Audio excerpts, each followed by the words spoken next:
Have you ever had a moment when time seems to stop and you can feel your entire world shifting beneath your feet? That moment came for me during what should have been a celebration of love and commitment. Instead, it became the night that exposed a web of lies I never saw coming and revealed a strength within me that would change everything. Before we jump back in, tell us where you're tuning in from, and if this story touches you, make sure you're subscribed, because tomorrow I've saved something extra special for you.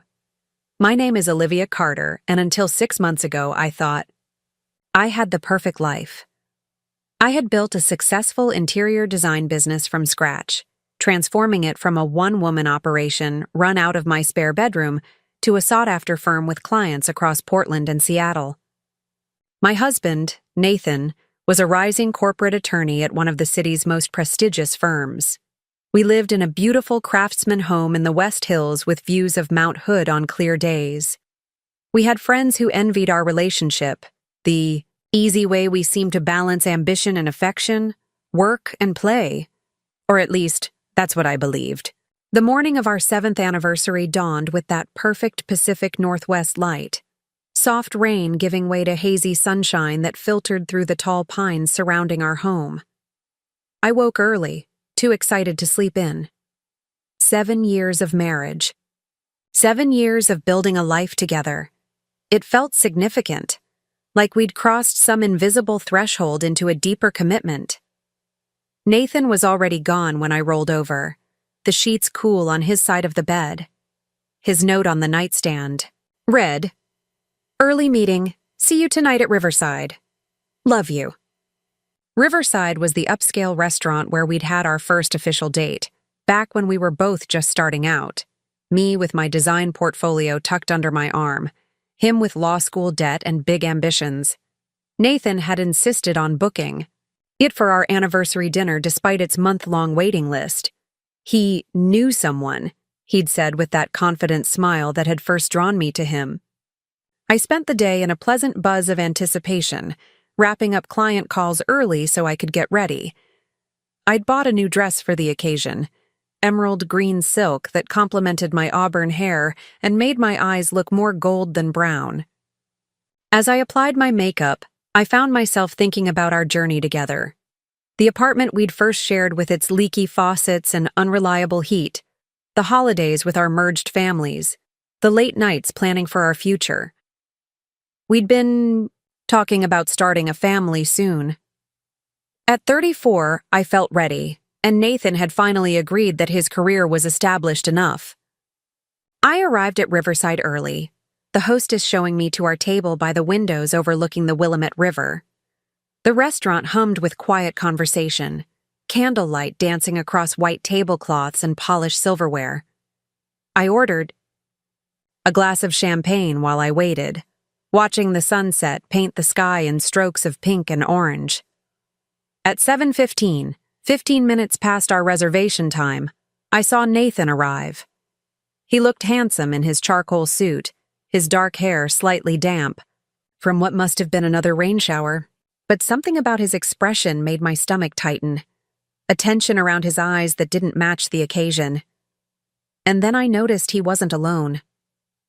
A woman walked beside him, her hand resting lightly on his arm in a gesture of familiarity that sent a cold ripple down my spine. She was striking, tall and willowy with sleek blonde hair and a black dress that hugged every curve. I recognized her immediately. Megan Walsh, Nathan's executive assistant, hired just under a year ago. I stood as they approached, confusion replacing my anticipation. "Nathan? I didn't realize we were having company tonight." His smile didn't reach his eyes. "Olivia, you look beautiful." He leaned in to kiss my cheek, a gesture that suddenly felt hollow. "Megan wanted to join us. I hope that's okay." Before I could respond, Megan extended her hand, her glossy red nails gleaming under the restaurant lights. "Happy anniversary, Olivia. Thank you for letting me crash your special night." I shook her hand automatically, noting how her grip was firm while her smile remained soft. Everything about this felt wrong. but I found myself falling back on the social graces my mother had drilled into me since childhood. Of course, please, sit down. Nathan signaled for the waiter, ordering a bottle of champagne without consulting me. As the waiter departed, an awkward silence fell over the table. I looked between them, waiting for an explanation that didn't come. So, I finally said, is there a reason we're celebrating our anniversary with your assistant, Nathan? He exchanged a look with Megan, something passing between them that excluded me entirely. My champagne glass froze halfway to my lips as I watched the silent communication. Actually, Liv, there is, Nathan said, using the nickname he knew I preferred only in private. We have some news to share with you. Megan reached across the table then, placing her hand over Nathan's in a gesture so intimate I felt like an intruder witnessing it.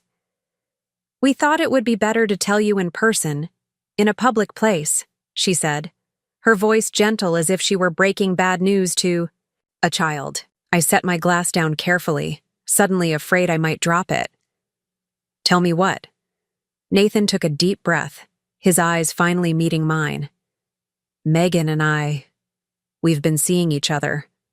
For about 6 months now. The words hung in the air between us, simple yet devastating. 6 months, half a year of lies, of coming home late from client meetings, of weekend work emergencies. Half a year while I'd been planning our future. He'd been building one with someone else. I see, I said, my voice sounding strange and distant to my own ears. There's more, Megan added, and I noticed for the first time how she cradled her other hand protectively over her stomach. I'm pregnant, 14 weeks. The restaurant around me seemed to fade, sounds becoming muffled as if I were underwater. Pregnant. Nathan and his assistant were having a baby. The future I'd imagined, our future, our family, crumbled before my eyes. We're moving to Chicago, Nathan continued, words tumbling out now. The firm's opening a new branch there, and they've offered me the position to head it up. We leave in 3 weeks. 3 weeks. They had their entire escape planned. How long had they been arranging this? How many nights had Nathan lain beside me, planning his new life with another woman? The waiter returned with the champagne, the pop of the cork jarring in the tense silence.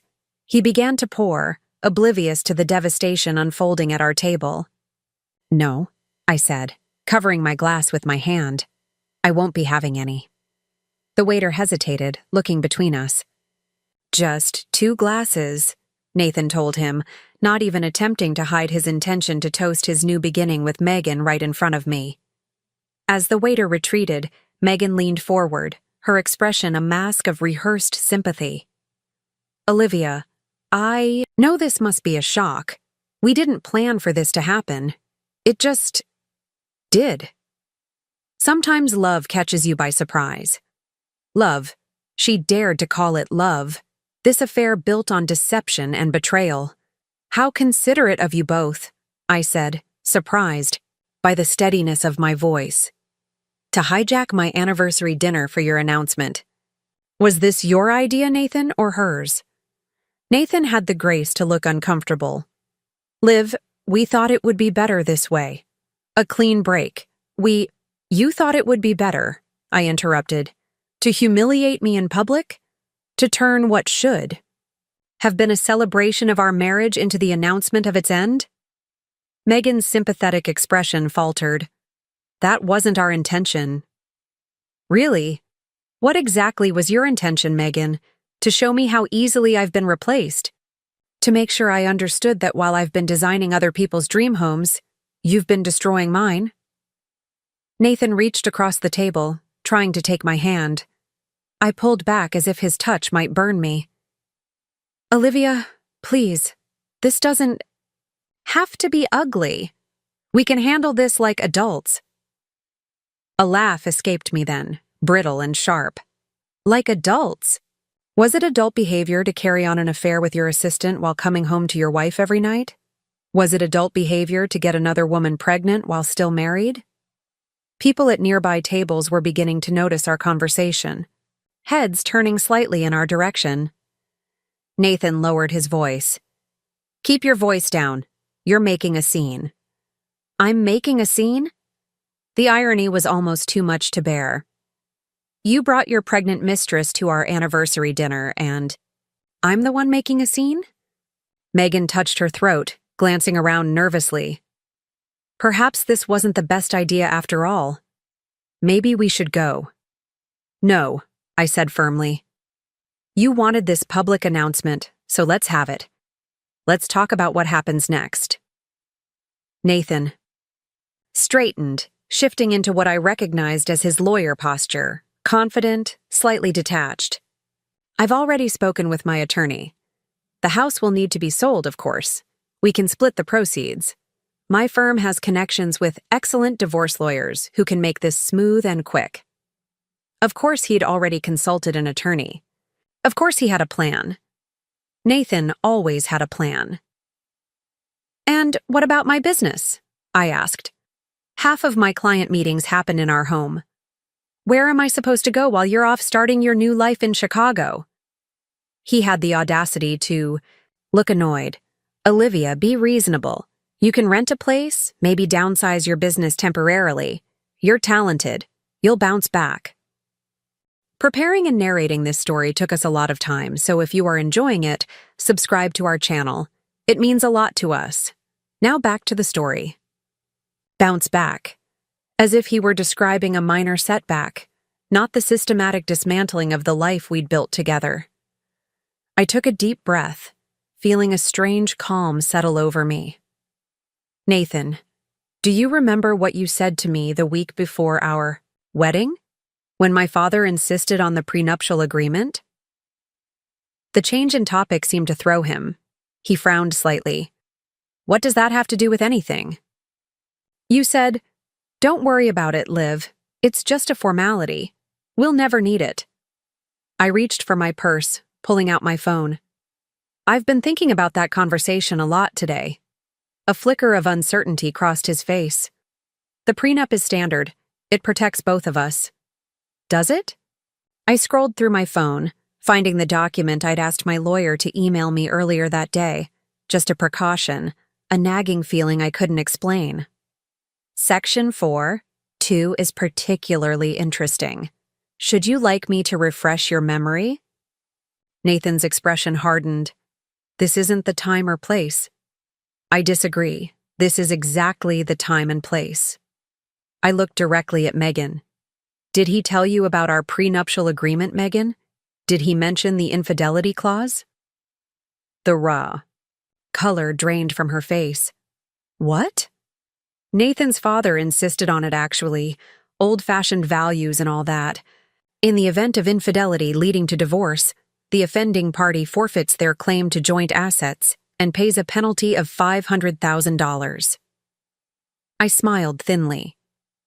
My father thought it was excessive, but Nathan's dad was quite adamant. Nathan's jaw clenched. "You wouldn't." "Wouldn't what?" "Hold you to a legal document you willingly signed? Why not? You're holding me to this public humiliation." Megan looked at Nathan, confusion and the first flickers of anger crossing her face. "You told me the divorce would be straightforward, that we'd have enough for the down payment on the Chicago house." "He probably thought I wouldn't find out," I said, turning my phone to show her the document. "Or maybe he forgot about this clause." Nathan's always been focused on the big picture, sometimes missing crucial details. "This is ridiculous," Nathan snapped, but I could see panic creeping into his eyes. "You can't prove anything." I reached into my purse again, pulling out a sealed envelope and placing it on the table between us. "Actually, I can. When you started coming home late, when you started taking calls in another room, when you changed the password on your phone, I got suspicious, so I hired someone." The envelope contained photographs, times, dates, hotel receipts, all gathered by the private investigator I'd hired 3 months ago when I first began to suspect something was wrong. I hadn't wanted to look at them until now, clinging to the hope that I was being paranoid. "You had me followed?" Nathan's voice rose in outrage. "No, I had you investigated," I corrected. "There's a difference. One is about jealousy, the other is about truth. And the truth, Nathan, is that you've left quite a paper trail." Megan pushed back from the table, her composure cracking. "You told me your marriage was basically over, that it was just a matter of paperwork, that this," she gestured to her stomach, "was the push you needed to finally leave." I felt a stab of pity for her. "He told you what you wanted to hear, Megan. That's what Nathan does." The waiter approached again, sensing the tension, but professionally inquiring if we were ready to order. Nathan waved him away impatiently. "So what now?" he demanded once we were alone again. "You're going to try to take everything? Punish me?" I looked at my husband, this man I'd loved and trusted for 7 years, and felt a strange mix of grief and liberation. "No, Nathan. I'm going to enforce the agreement we both signed. The house is mine. The joint accounts are mine. Your precious car collection is mine, and you owe me $500,000. He laughed, though there was no humor in it. "You won't go through with this. It'll be messy, public. My clients won't care that I stood up for myself against a cheating husband." I cut him off. "If anything, it might bring in more business. Wronged women tend to stick together." Megan stood abruptly, grabbing her purse. "I need some air." She looked at Nathan, her expression a mix of betrayal and fear. "Fix this. Now." She strode toward the exit, leaving us alone. Nathan leaned across the table, his voice low and threatening. "You'll regret this, Olivia. I made you. Before me, you were designing starter homes and apartment renovations. My connections built your business." The last piece of my heart that had held any affection for him shattered at his words. "No, Nathan. I built my business with talent and hard work. You were just convenient marketing." I stood, smoothing down my emerald dress, the dress I'd bought to celebrate 7 years of what I thought was love. "Congratulations on your new family. I hope it was worth it." As I walked out of Riverside, leaving Nathan with the bill and the weight of his choices, I felt the cool evening air on my face like a promise. The future I'd planned was gone, but another one entirely of my own making, stretched before me. My phone buzzed in my purse. A text from my best friend, Kate. "How's the anniversary dinner going?" I paused on the sidewalk, the city lights reflecting in puddles from the earlier rain. How to explain what had just happened? How to put into words the collapse of one life and the beginning of another? I typed simply, "It's over, but I'm okay. Can I come over?" Her response was immediate. "Doors open, wine's breathing, whatever you need." Whatever I needed. I wasn't sure what that was yet, but for the first time in months, I felt like I could breathe fully. The secret I'd suspected but denied was finally in the open. The decision had been made for me.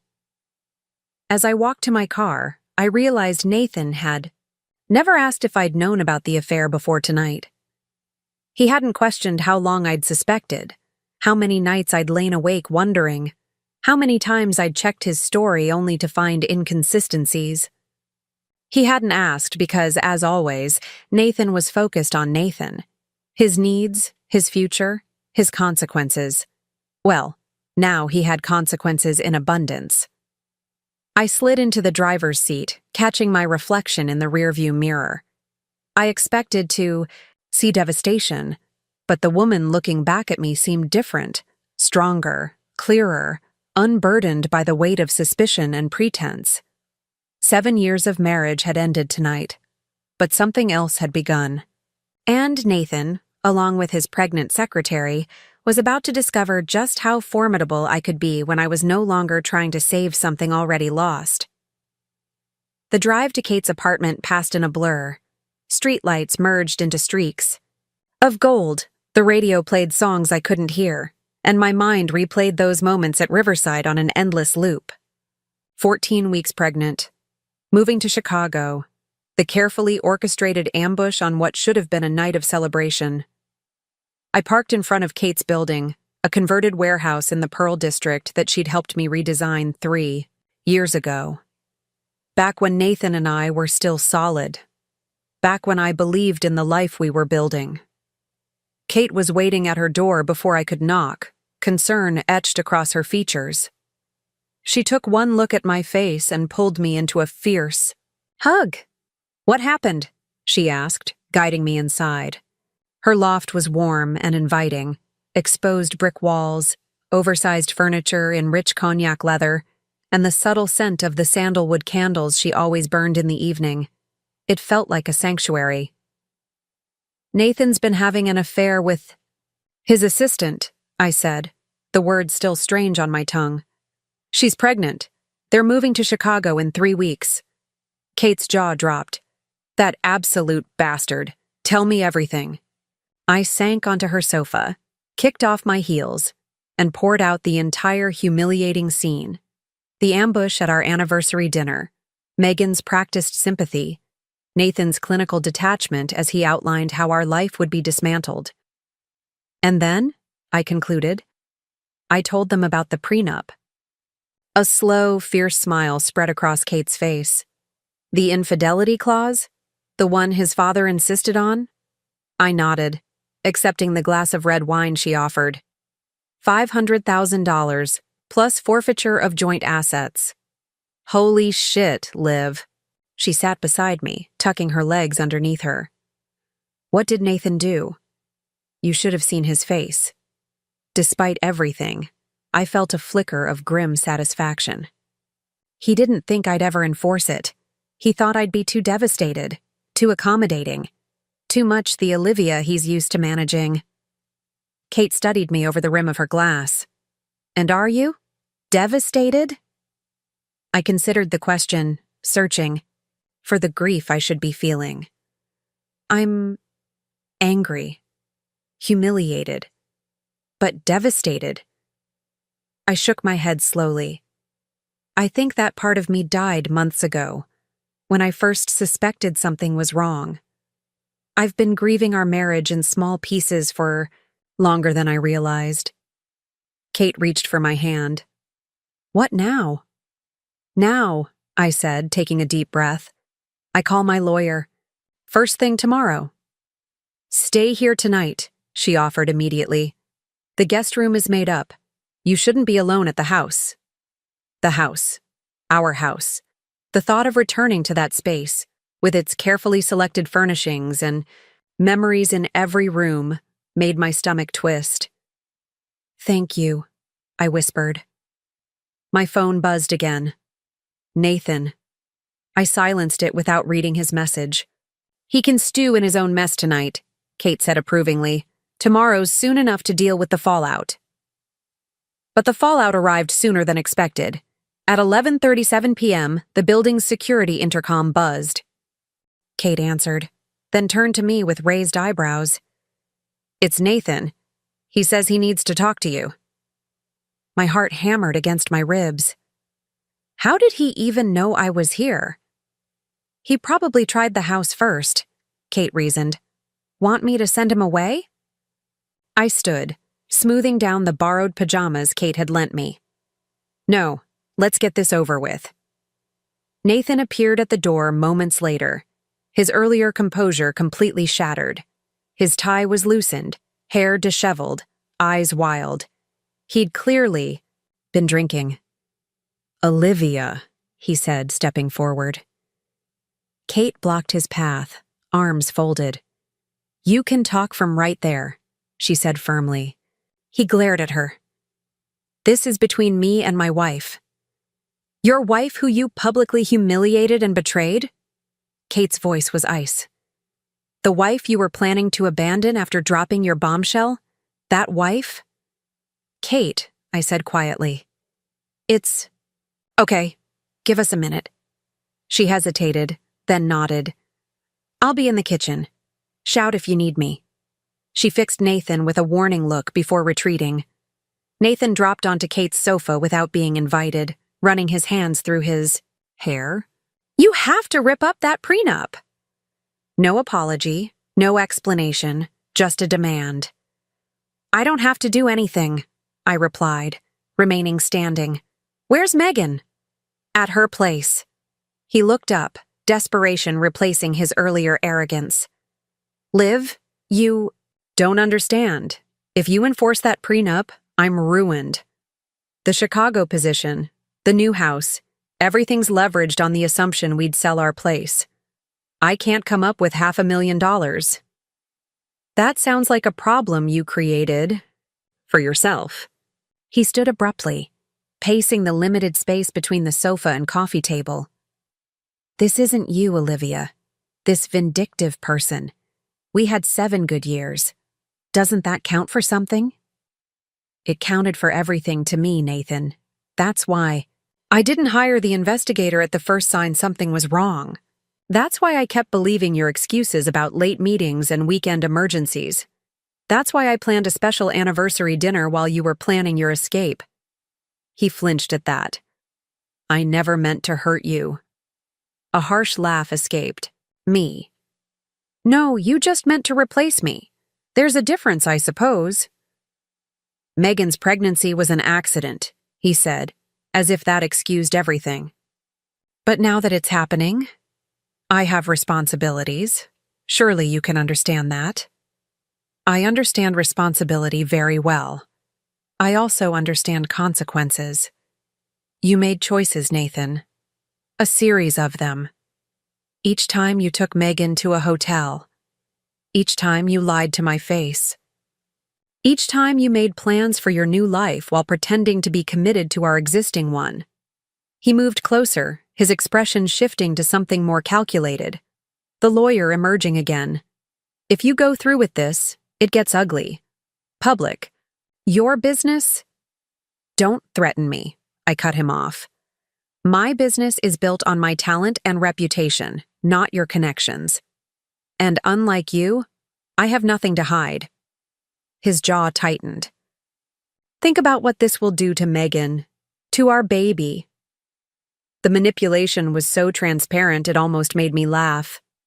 Interesting how they're your priority now, when they weren't important enough for you to end our marriage honestly before starting. A new family. I was going to tell you, when? After the baby was born? After you'd moved to Chicago? I shook my head. You weren't going to tell me anything. You were going to ambush me at a public dinner and then jet off to your new life. He ran his hands through his hair again, a gesture I once found endearing, but now recognized as his tell when strategizing. What do you want, Olivia? What will it take to make this go away? Make this go away? I repeated slowly. You mean your actions? Your choices? Your child? Which part would you like to make disappear, Nathan? He made a frustrated sound. You know what I mean. The prenup. The penalty. I studied him. This man I'd loved, whose ambition I'd admired, whose dreams I'd supported. I want you to understand something, Nathan. This isn't about money. This is about respect. You didn't respect me enough to be honest. You didn't respect our marriage enough to end it properly. You didn't respect me enough to tell me yourself that you were having a baby with another woman. So this is punishment, he said bitterly. No, this is consequence. There's a difference. He stared at me for a long moment, something like realization dawning in his eyes. You've changed. Yes, I acknowledged. I have. I'll fight you. On this, he warned. I have resources, friends at the firm. I'll contest the prenup. I moved toward the door, a clear dismissal. You can try, but we both know your father's lawyers drafted that agreement. It's airtight. His expression darkened. My father will never support you over me. We'll see, I said, though privately I suspected he was right. Richard Walsh had always backed his son unconditionally. Either way, I suggest you start looking for a more affordable option in Chicago. and perhaps explain to Megan that her new life might not include that dream house after all. Nathan stood slowly, his earlier desperation hardening into something colder. "You'll regret this, Olivia. When the dust settles and you're alone in that big house with nothing but your moral victory, you'll wish you'd been reasonable." "Reasonable," I echoed. "Like you were reasonable when planning to abandon our marriage. Like you were reasonable when getting another woman pregnant while married to me?" I opened the door. "Goodbye, Nathan." He paused at the threshold. "This isn't over." "Actually, it is. Our marriage is over. Your access to my sympathy is over. The only thing not over is the legal process, which my lawyer will be initiating tomorrow." After he left, Kate emerged from the kitchen, 2 fresh glasses of wine in hand. "I heard most of that," she admitted, passing me a glass. "You were magnificent." I accepted the wine, but found I was shaking. "I don't feel magnificent. I feel terrified. He's not going to let this go." "Of course he's not," she agreed. "Men like Nathan never do, but you're stronger than he realizes. Than either of you realized, maybe." I sank back onto the sofa, the adrenaline of the confrontation draining away. He's right about one thing. His father will never support me over him. Kate sat beside me. "Richard Walsh may be a powerful man, but he's also obsessed with his public image. If this gets messy, if it becomes known that his son cheated on his wife with his secretary, the scandal reflects on the whole family." I hadn't considered that angle. "You think he might pressure Nathan to settle quietly?" "I think it's worth remembering that you have more leverage than Nathan wants you to believe." She clinked her glass against mine. "And I think that tomorrow, we call in reinforcements." Those reinforcements arrived at 9 a.m. the next morning in the form of Elaine Harmon, the most formidable divorce attorney in Portland. Kate had worked with her on a redesign of her offices last year and made the introduction over coffee at her kitchen island. Elaine was in her early 60s, impeccably dressed in a tailored charcoal suit, her silver hair cut in a precise bob. She listened without interruption as I detailed the events of the previous night and the existence of the prenuptial agreement. "Do you have a copy of the prenup?" she asked when I finished. I nodded, retrieving it from my email on my phone. "It's dated, signed, and was executed by Richard Walsh's firm." She skimmed through it, her expression giving nothing away. When she reached the infidelity clause, however, a small smile curved her lips. "This is remarkably specific," she noted. $500,000 is an unusual penalty amount? Nathan's father insisted on it, I explained. He'd been through a messy divorce himself years ago when his first wife cheated. Nathan said it was his father's way of ensuring history didn't repeat itself. Elaine's smile widened slightly. "Ironic. What are my chances of enforcing it?" I asked. She set my phone down carefully. "With the documentation you've gathered?" "Very good. Prenuptial agreements can sometimes be challenged, but this one was professionally drafted.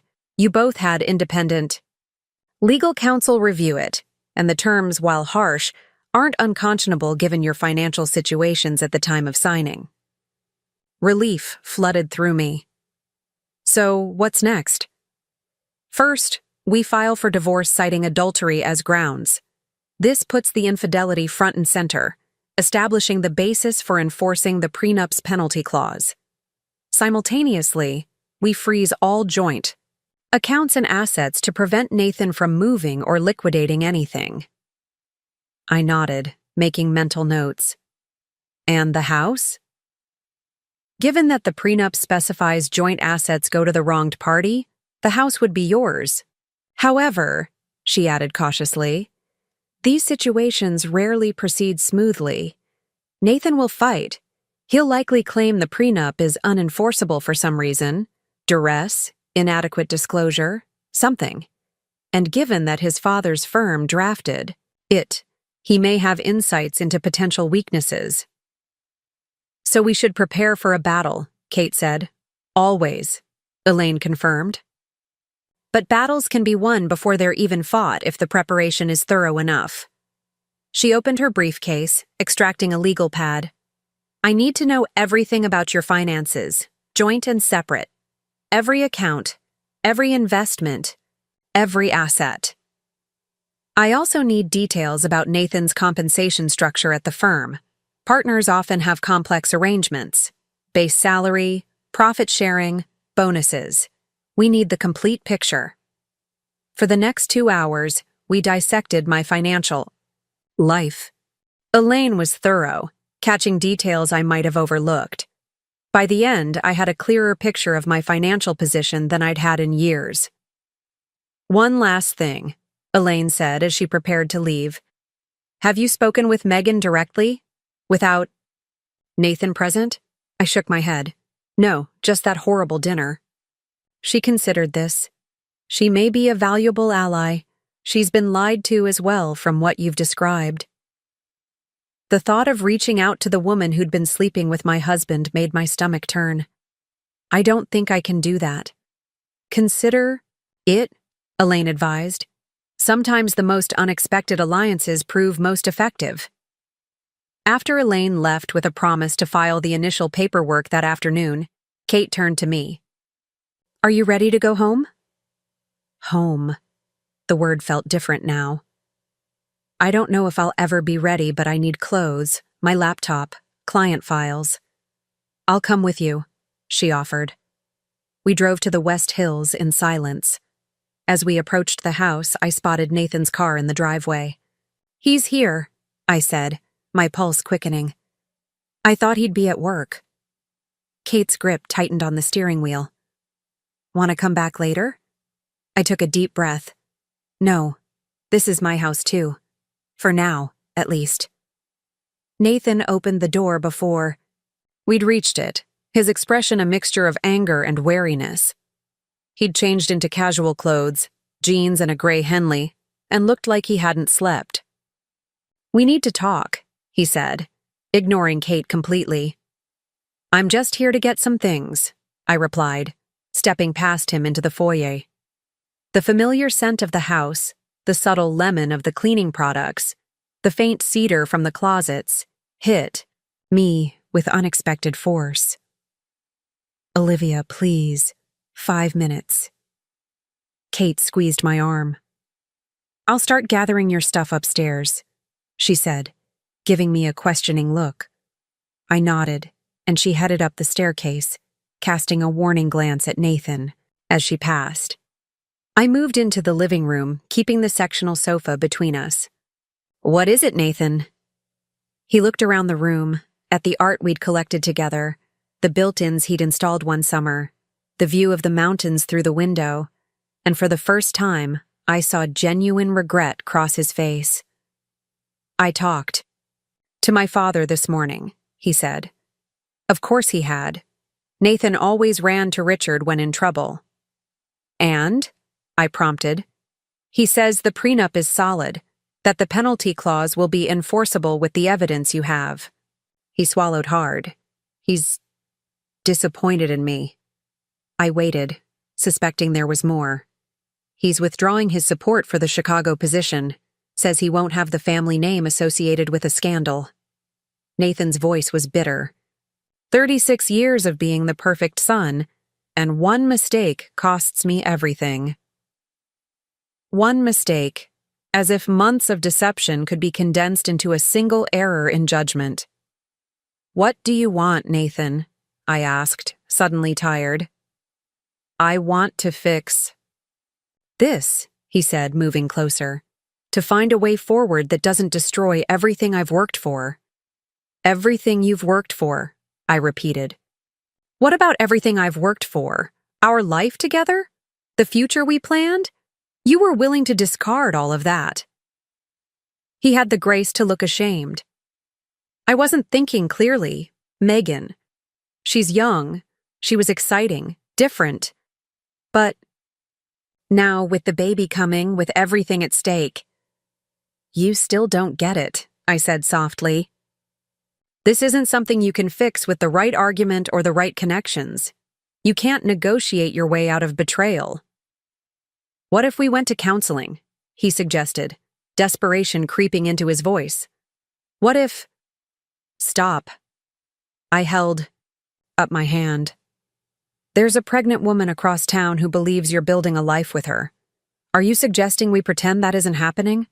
That you aren't the father of her child? He looked away. I don't know. I just know I'm about to lose everything. No, Nathan. You already lost everything. You just didn't realize its value until it was gone. The doorbell rang, interrupting whatever he was about to say next. I moved to answer it, Nathan trailing behind me. Megan stood on the doorstep, her face pale and drawn.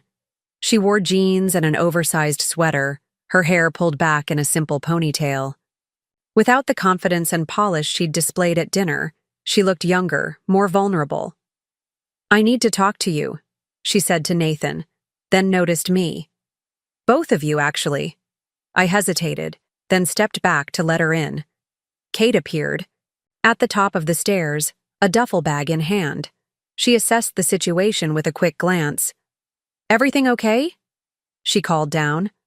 Fine, I assured her, though nothing felt fine about this bizarre gathering in what had once been my happy home. Megan perched on the edge of an armchair, her hands twisting in her lap. Nathan remained standing, anxiety radiating from him in waves. I've been doing some thinking, Megan began, her voice steadier than her hands. And after you left last night, Nathan, I did some research. About the prenup. About what it means for us. Nathan moved toward her. Megan, I was going to call you. I've been talking with my father, trying to find a solution. There isn't one, she interrupted. Not the kind you're looking for. She turned to me. He lied to me too, Olivia. He told me you were separating already, that you'd agreed to. A divorce months ago?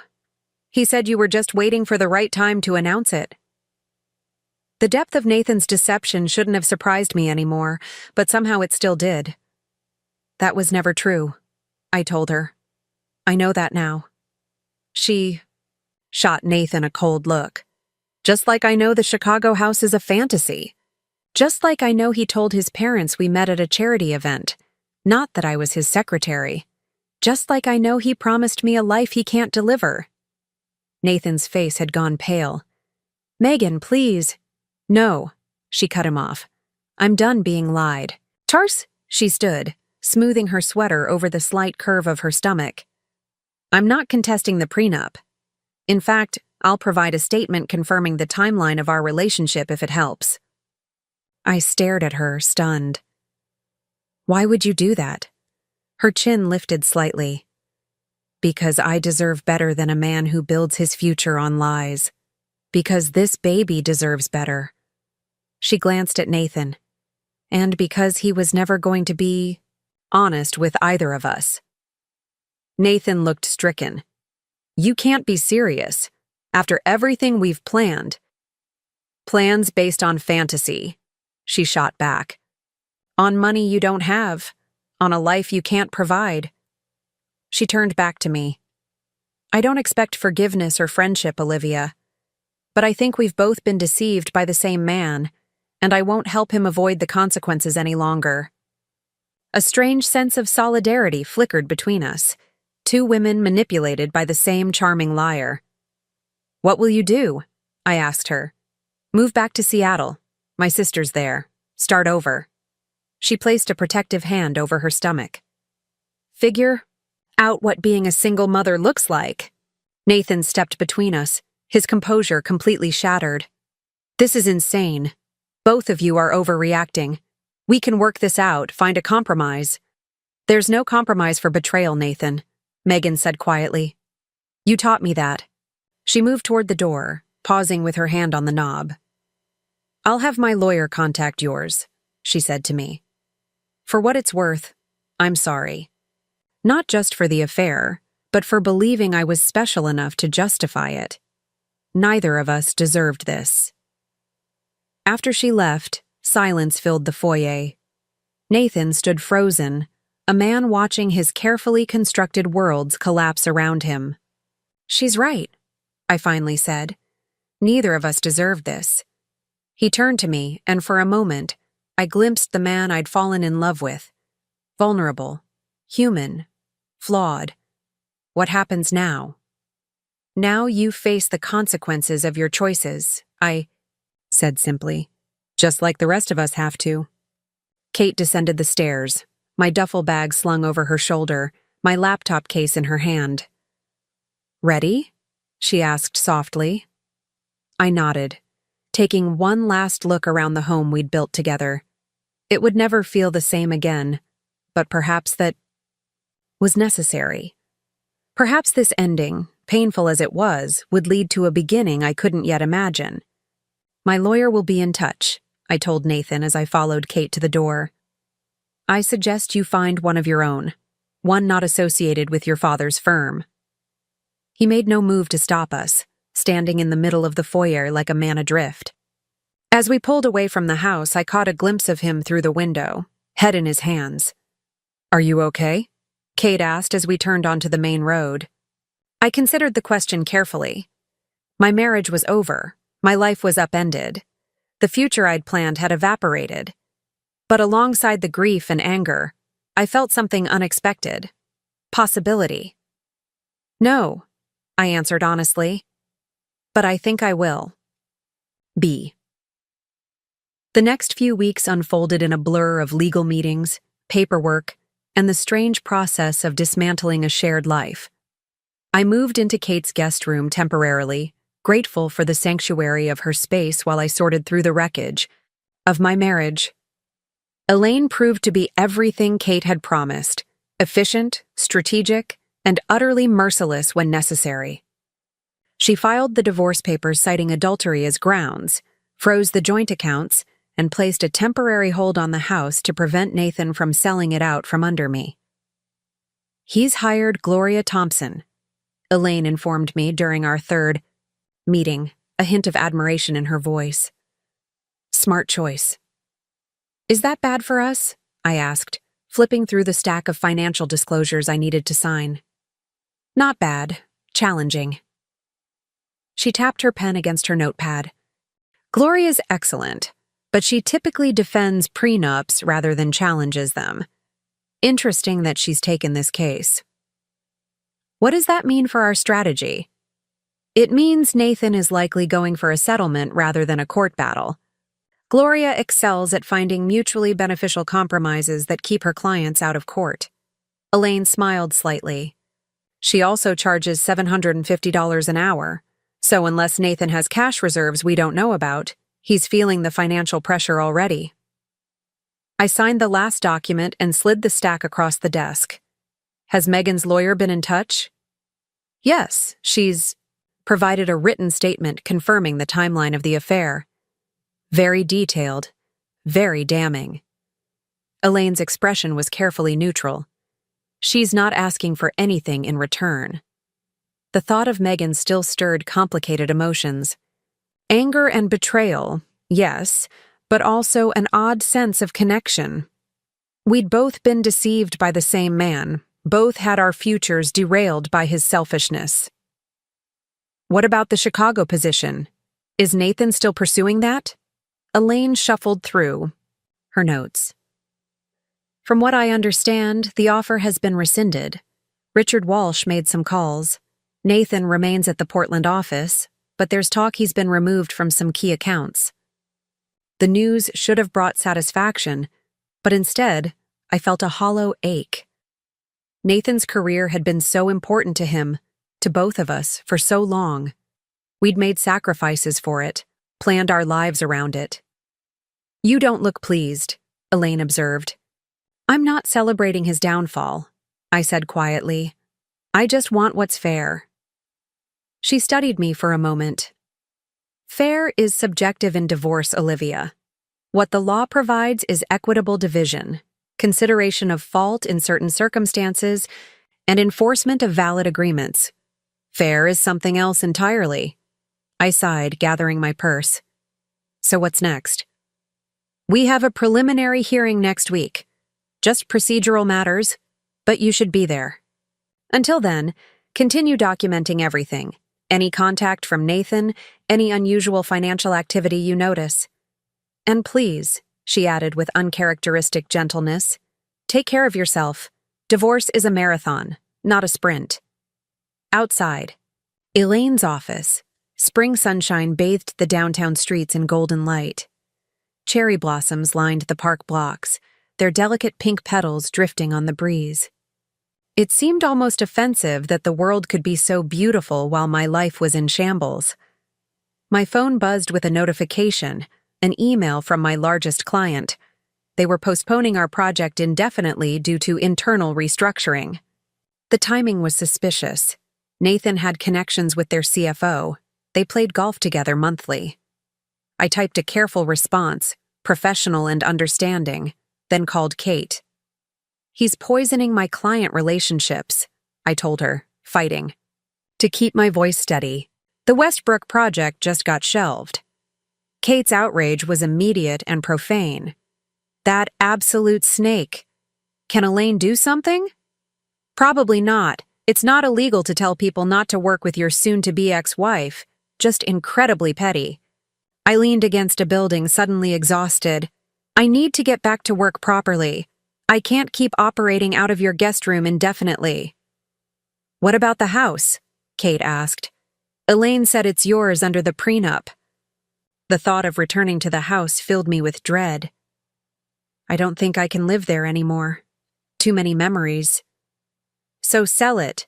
Use the money to buy something new, something that's just yours. The pragmatism in her voice steadied me.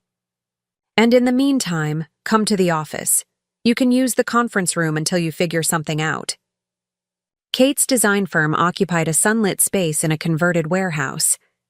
It would be a temporary solution, but a solution nonetheless. Thank you, I said, meaning it for more than just the office space. For everything, the sanctuary, the friendship, the unwavering support. That's what friends are for, she replied simply. Now, what are you doing for dinner? I'm thinking Thai food and plotting Nathan's social demise. You in? Despite everything, I laughed. Absolutely. The preliminary hearing was held in a small courtroom with scuffed wooden benches and fluorescent lighting that made everyone look slightly ill. Nathan sat on the opposite side with Gloria Thompson, an elegant black woman in her 50s whose reputation for calm ferocity was well earned in Portland legal circles. Nathan looked terrible, dark circles under his eyes, his normally immaculate suit slightly rumpled. He tried to catch my eye several times, but I kept my gaze fixed on either Elaine or the judge. The proceedings were brief and largely administrative, establishing timelines, confirming financial disclosures had been filed, setting dates for future hearings if necessary. When the judge mentioned the prenuptial agreement, Gloria requested a sidebar.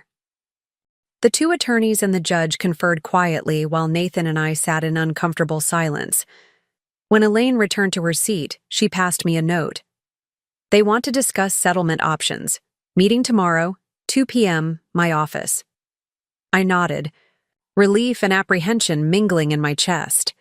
A settlement would be faster, cleaner, but it would also mean compromise, potentially letting Nathan off the hook for the full penalty outlined in our prenup. As we filed out of the courtroom, Nathan finally managed to intercept me in the hallway.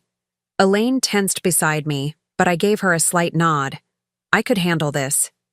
You look good, he said, his voice low and uncertain. What do you want, Nathan? He glanced down the hallway where Gloria was speaking with a clerk. I wanted to apologize for the Westbrook account. It wasn't me, Liv, I swear. I raised an eyebrow, skeptical. Mark made that decision on his own when he heard about our situation, he continued, referring to the Westbrook CFO.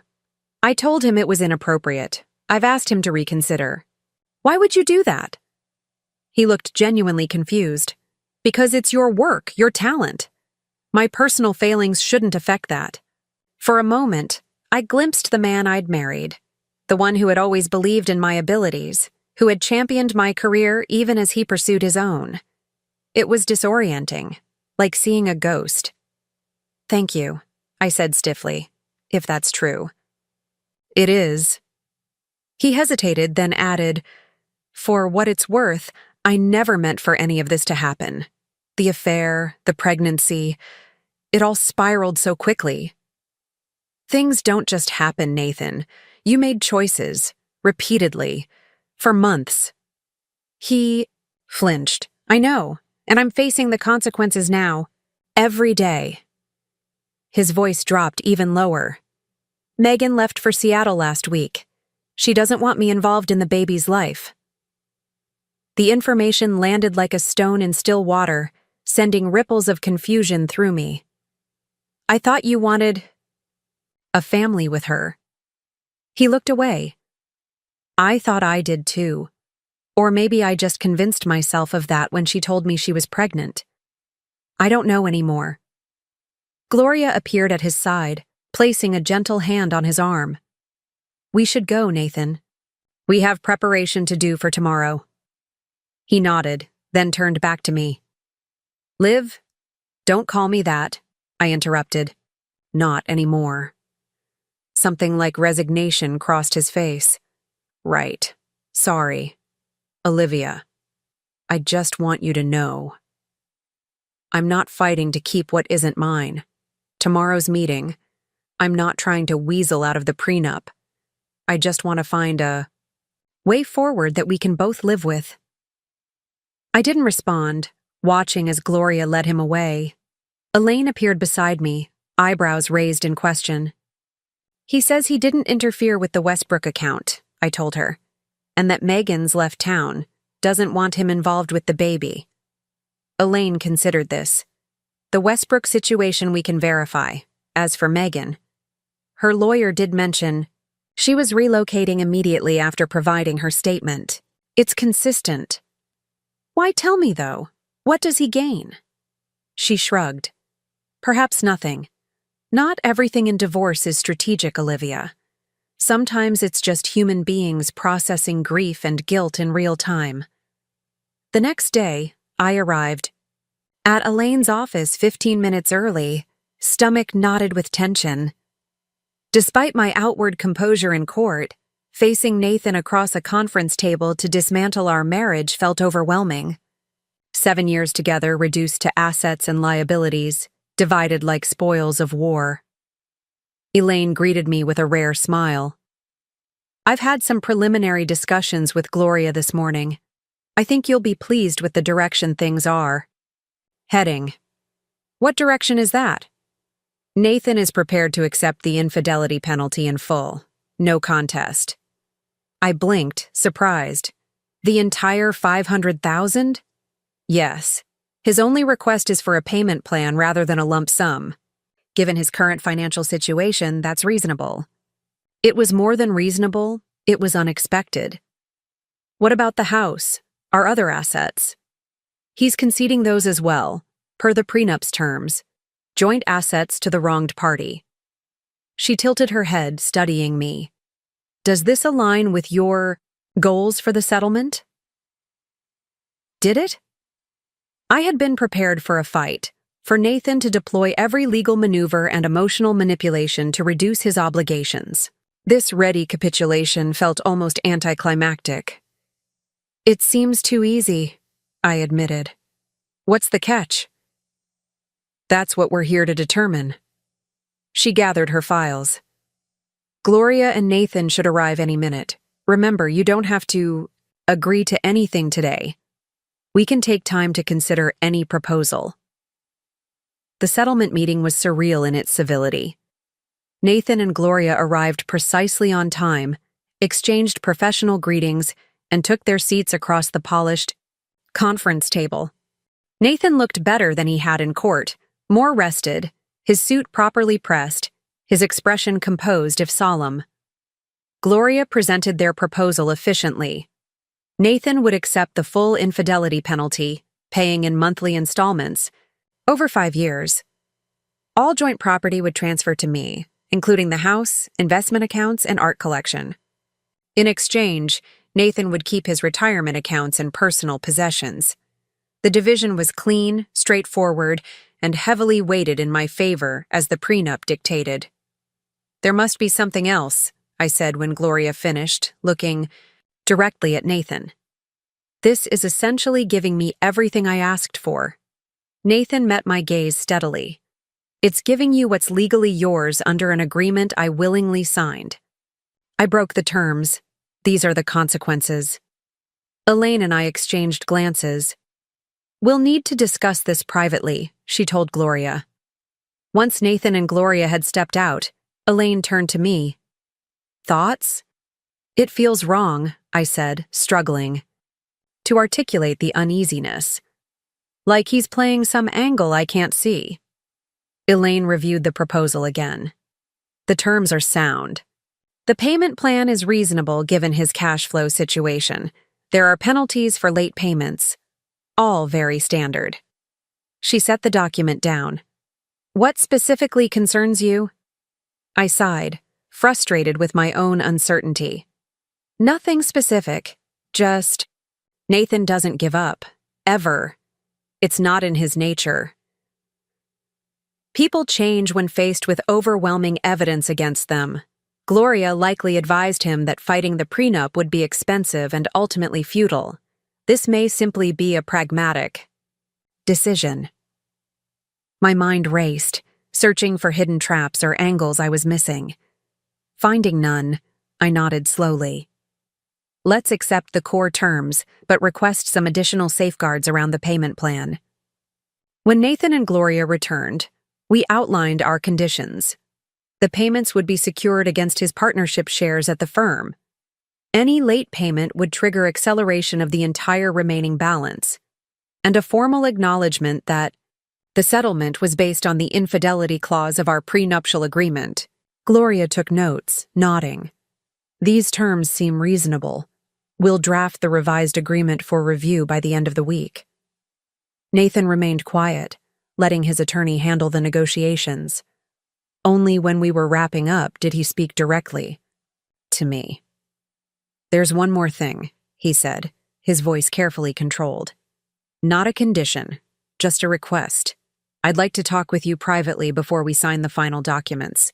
Just once, outside the legal framework. Elaine's expression remained neutral, but I felt her posture tense beside me. That's entirely up to my client, she said. All eyes turned to me. The request seemed harmless enough, yet something in Nathan's tone suggested it mattered to him deeply. Why? I asked simply. Because there are things I need to say that have no place in legal documents. His eyes held mine, unexpectedly vulnerable. Things I owe you, as a human being rather than as a soon-to-be ex-husband. I considered refusing, drawing a hard line between the past and future. But curiosity won out, or perhaps some lingering need for closure. One conversation, I agreed. After the settlement documents are drafted but before signing. Relief crossed his face. Thank you. As we gathered our things to leave, Gloria pulled Elaine aside for a private word. Nathan hesitated, then approached me. The house on Elm Street, he said quietly. The Victorian you always loved when we drove through Irvington. It's on the market. I stared at him, startled by the non sequitur. What? I thought you should know, since you're considering selling our place. He shrugged, almost apologetically. You always said it was your dream house. If you're starting over, it might be worth looking at. Before I could respond, he turned and followed Gloria out of the conference room, leaving me puzzled by the gesture. Was it manipulation? A peace offering? Or simply Nathan, who despite everything still knew what would matter to me? The Victorian. On Elm Street had been a running joke in our marriage. Whenever we drove through the historic Irvington neighborhood, I'd slow down to admire the Queen Anne-style home with its wraparound porch and intricate gingerbread trim. When we make it big, I'd say, that's where we'll live. Nathan would laugh and squeeze my hand. Consider it done. Now, standing on the sidewalk in front of that very house 2 days after the settlement meeting, I felt oddly untethered. The realtor beside me checked her watch, waiting for my reaction. It needs work, she said, filling the silence. The kitchen's original, most of the bathrooms too. But the bones are solid, and the Historical Society approved plans for modernization while preserving the character. I nodded, taking in the soaring ceilings, the ornate woodwork, the diamond-paned windows catching afternoon light. It was exactly as beautiful as I'd imagined, and entirely attainable with the proceeds from selling our current house. The asking price is firm, the realtor continued, but they're motivated sellers, relocated to California for work.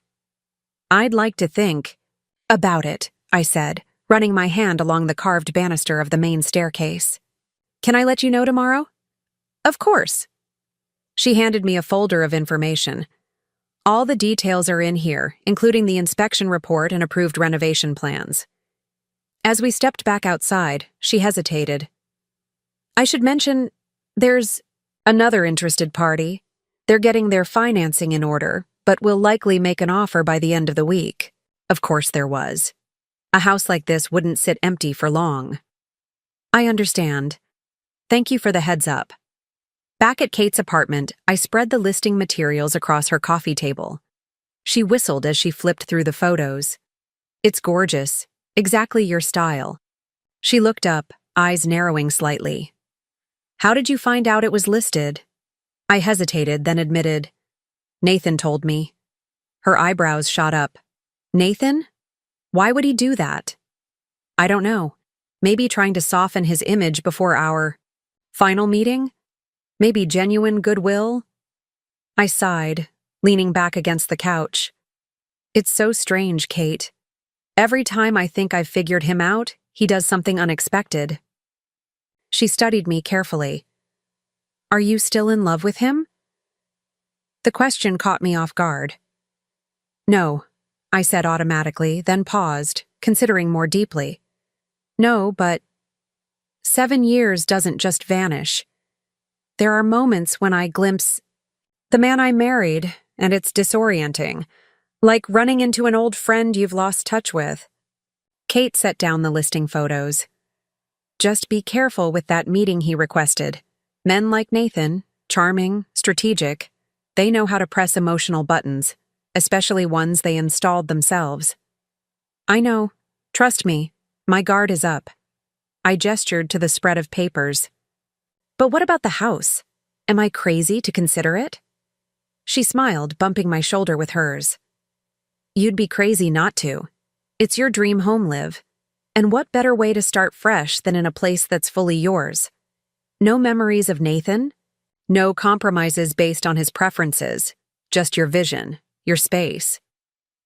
Put that way, it was hard to argue. I picked up the inspection report, already mentally redesigning the outdated kitchen. I'd need to sell our current house first. So, list it. The market's hot right now, especially in the West Hills. She gathered the papers into a neat stack. This is exactly what you need.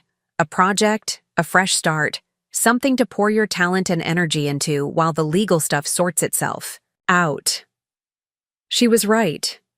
After weeks of reacting to Nathan's betrayal, responding to legal requirements, rebuilding my business from Kate's conference room, the prospect of creating something new, something entirely mine, was intoxicating. The next morning, I called the realtor and made an offer on the Victorian, contingent on selling my current home. Then I contacted a different realtor to list the West Hills house, requesting that all showings be scheduled when I could ensure Nathan wouldn't be present. How soon can we list? I asked, eager now that the decision was made. We can have professional photos taken tomorrow, have it on the market by the weekend, the listing agent assured me. Given the location and current inventory, I don't anticipate. It's sitting long. A weight lifted from my shoulders. Movement, progress. After weeks of emotional limbo, I was finally taking concrete steps toward my new future. Elaine called that afternoon to inform me that the settlement documents were ready for review. Nathan's attorney has reviewed them and approved the language. All that remains is for both parties to sign. And Nathan still wants that private conversation beforehand? I asked. Yes. He suggested meeting at the house this weekend. Says there are some personal items he'd like to collect at the same time. Entirely up to you if that works. I thought about the pending house listing, the offer I'd just made on the Victorian. Actually, this weekend works well. I'm preparing to sell the house, so he should take whatever personal items he wants before showings begin. Very practical, Elaine noted with approval. I'll arrange it for Saturday afternoon, if that suits. And Olivia? Remember, you're under no obligation to agree to anything outside the written settlement. This conversation is a courtesy, nothing more. I understand, I assured her. It's just closure. But as I hung up, I wondered if closure was ever truly so simple, especially with someone like Nathan, a man who had been the center of my world for 7 years, who knew me better than anyone except perhaps Kate, who had loved me once before. Betrayal rewrote our story. Saturday arrived with unexpected nervousness fluttering in my stomach. I'd spent the morning with the photographer, making sure the house looked its best for listing photos. Every surface gleamed, fresh flowers brightened. The entryway, pillows were perfectly arranged on the sofa. It looked like a showroom version of the home we'd shared, beautiful but impersonal, ready for new owners to project their own stories onto its walls. Nathan arrived precisely at 2, pulling into the driveway in his silver Audi. I watched from the living room window as he sat in the car for a long moment, seemingly gathering himself before approaching the door. When he knocked, a strange formality for a house he'd lived in until recently, I took a deep breath and opened it. "Hi," he said simply. "Hi," I echoed, stepping back to let him in. "The realtor said you wanted to collect some things?" He nodded, glancing around at the staged perfection of the foyer. "You're really selling it then?" "Yes, it should be listed by Monday." He followed me into the kitchen, where I'd set 2 mugs of coffee on the island. Some habits died hard, including the instinct to offer hospitality even to the person who had shattered my trust. "Thank you," he said, accepting the mug. "You didn't have to do that." "It's just coffee, Nathan." He smiled slightly. "Not just the coffee. All of this, agreeing to meet, letting me back in the house, handling everything with such grace. It's more than many would do in your position." I shrugged, uncomfortable with his gratitude. "You said you wanted to talk, so talk." He set the mug down carefully, gathering his thoughts. "First, I wanted to tell you that I accepted a position at the Seattle office. It's not a promotion, lateral move at best, but it's a fresh start. I leave next month." The news was unexpected. "What about the Chicago plans?" "Completely off the table after my father withdrew his support. And Portland." He grimaced. "The partners know about the divorce, the affair. My reputation has taken a hit." "I'm sorry," I said automatically, then frowned at my own response. Why was I expressing sympathy for consequences he'd brought upon himself? He noticed my confusion and shook his head. "Don't be. It's fair. All of it. The prenup penalty, the career setback, Megan leaving. I earned every bit of it." He took a deep breath. "Which brings me to what I really wanted to say. You asked me once why this happened, and I gave you excuses, that Megan was exciting, that it just happened, that I wasn't thinking clearly. But those weren't reasons. They were deflections." I leaned against the counter, crossing my arms protectively. "So what were the reasons?" "Fear," he said simply. "Fear of turning 40 next year and wondering if this was all there was. Fear that the life we'd planned so carefully had become a checklist rather than a journey. Fear that I was becoming my father, successful but hollow, respected but unloved." "You were loved," I said quietly. "I loved you." "I know. That's what makes it so unforgivable." His voice roughened. "I didn't cheat because you failed, Olivia. I cheated because I failed. To appreciate what we had. To communicate when I felt restless. To honor the commitment I made to you." The raw honesty in his voice caught me off guard. This wasn't the defensive Nathan I'd seen at Riverside, or the calculating Nathan who'd tried to manipulate his way out of the prenup's consequences. This was someone new, or perhaps someone who had been there all along, buried beneath layers of ambition and self-deception. "Why are you telling me this now?" I asked. "Because you deserve the truth. Because I've had weeks to reflect on how thoroughly I destroyed something precious. Because—" He hesitated, then continued more softly. "Because even though our marriage is over, I need you to know that what we had was real. My failure to honor it doesn't diminish what it was." A lump formed in my throat, unexpected emotion rising.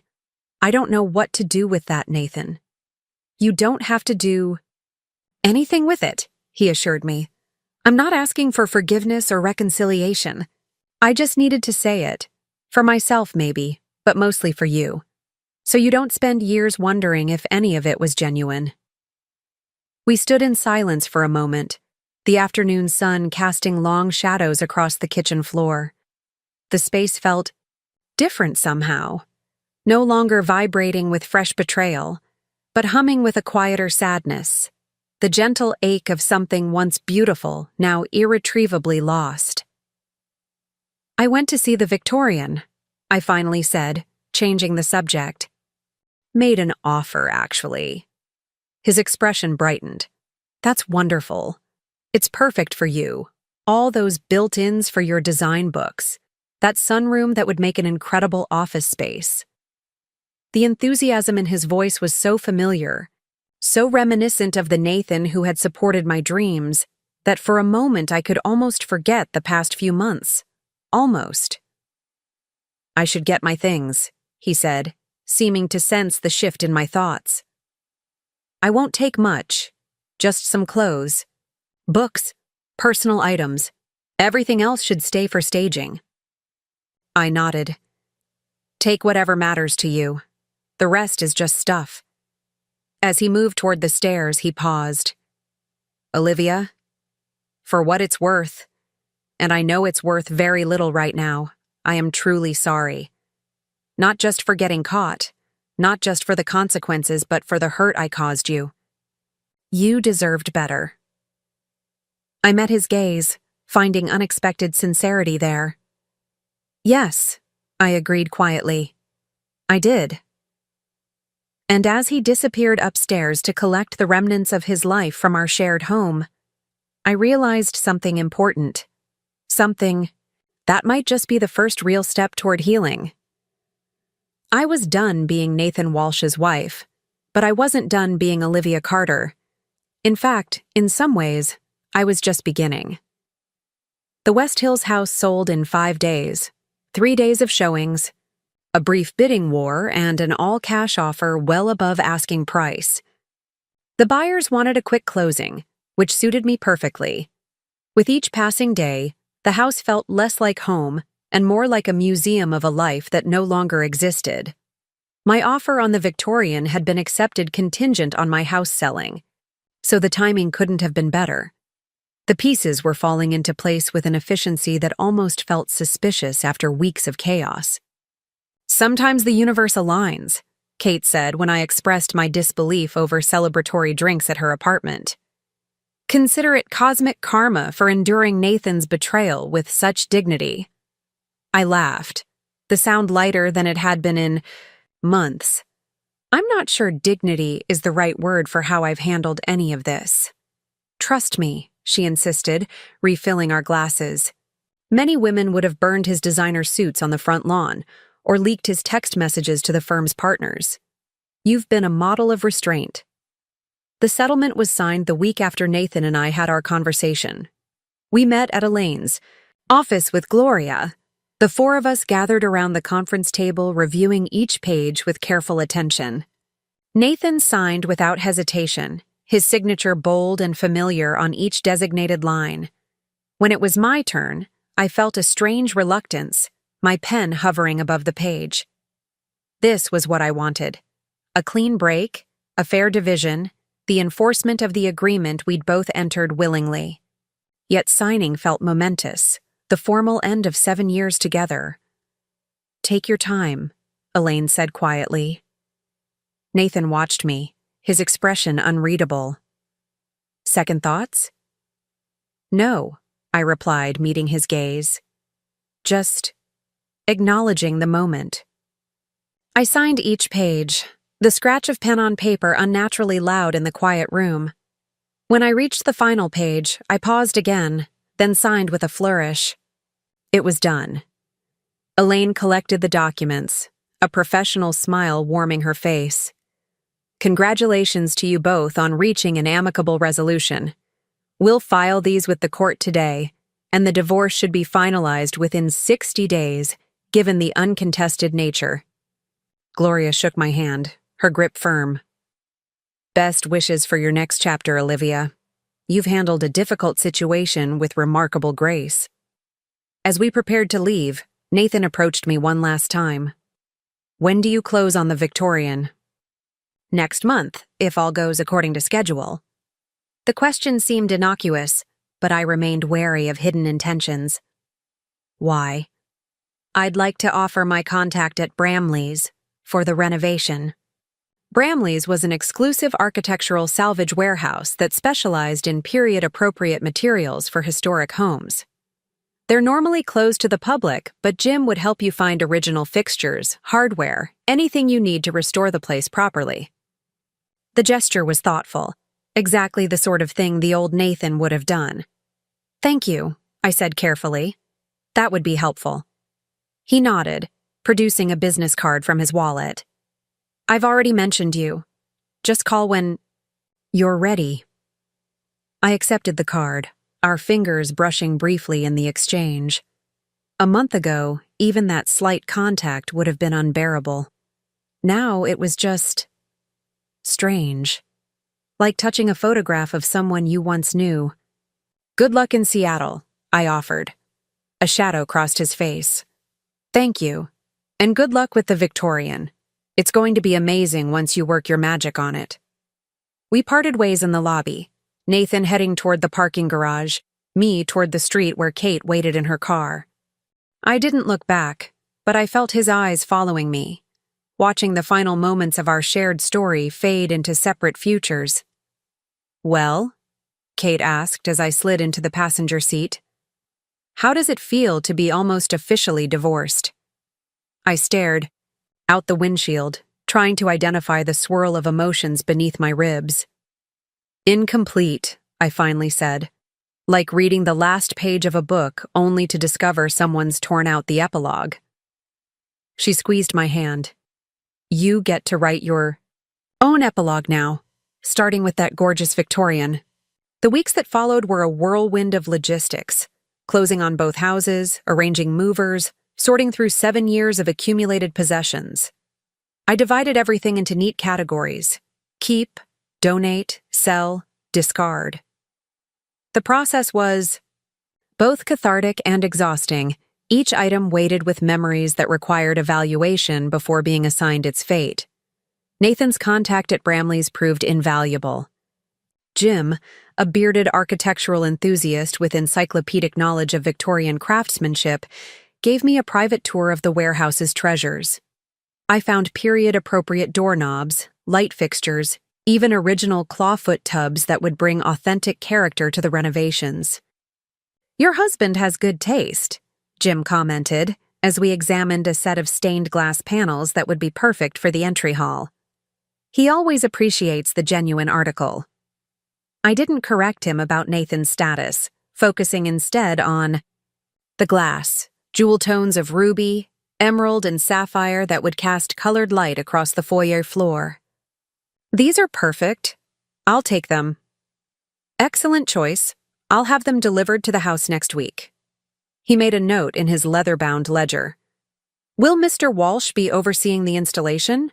He mentioned you were both quite involved in the project." The question caught me off guard. "No, he's relocated for work. I'll be managing the renovation myself." Jim nodded, seemingly unperturbed by this revelation. "Well, you clearly share his eye for quality. These panels date back to 1892, removed from a mansion in Lake Oswego before demolition. They don't make glass like this anymore. As I drove home from the warehouse, Jim's assumption lingered in my thoughts. Nathan had apparently spoken about our renovation project, implying ongoing collaboration.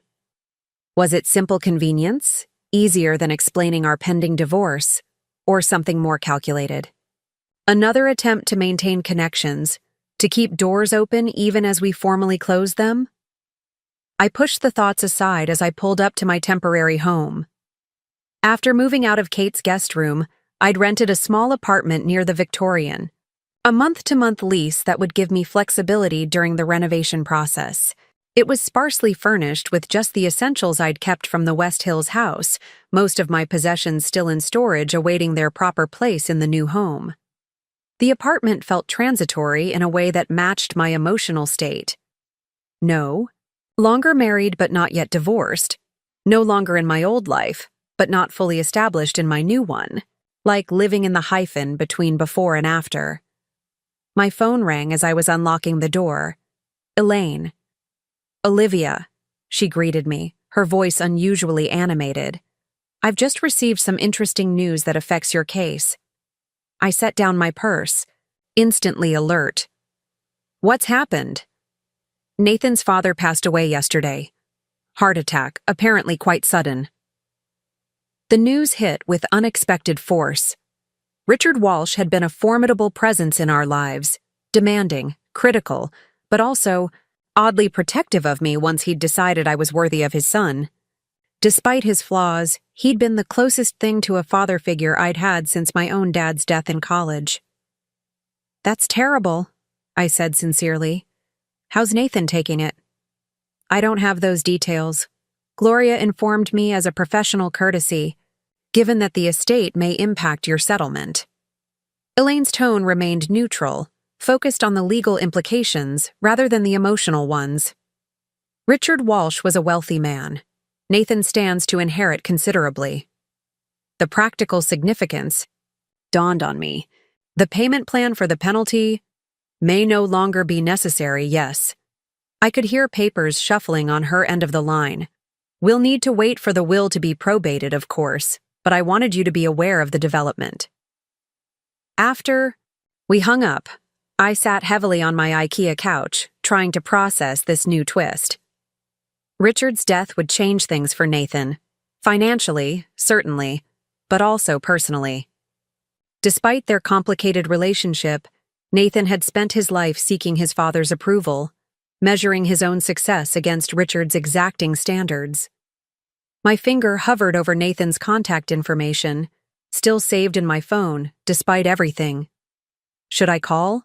Offer condolences? The question of appropriate boundaries in the liminal space between marriage and divorce had no clear answer.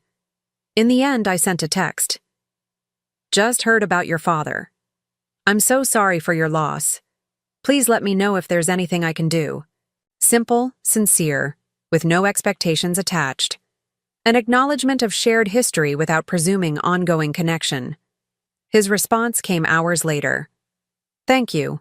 Funeral is Saturday in Lake Oswego. 2 p.m. at Grace Episcopal. Would mean a lot.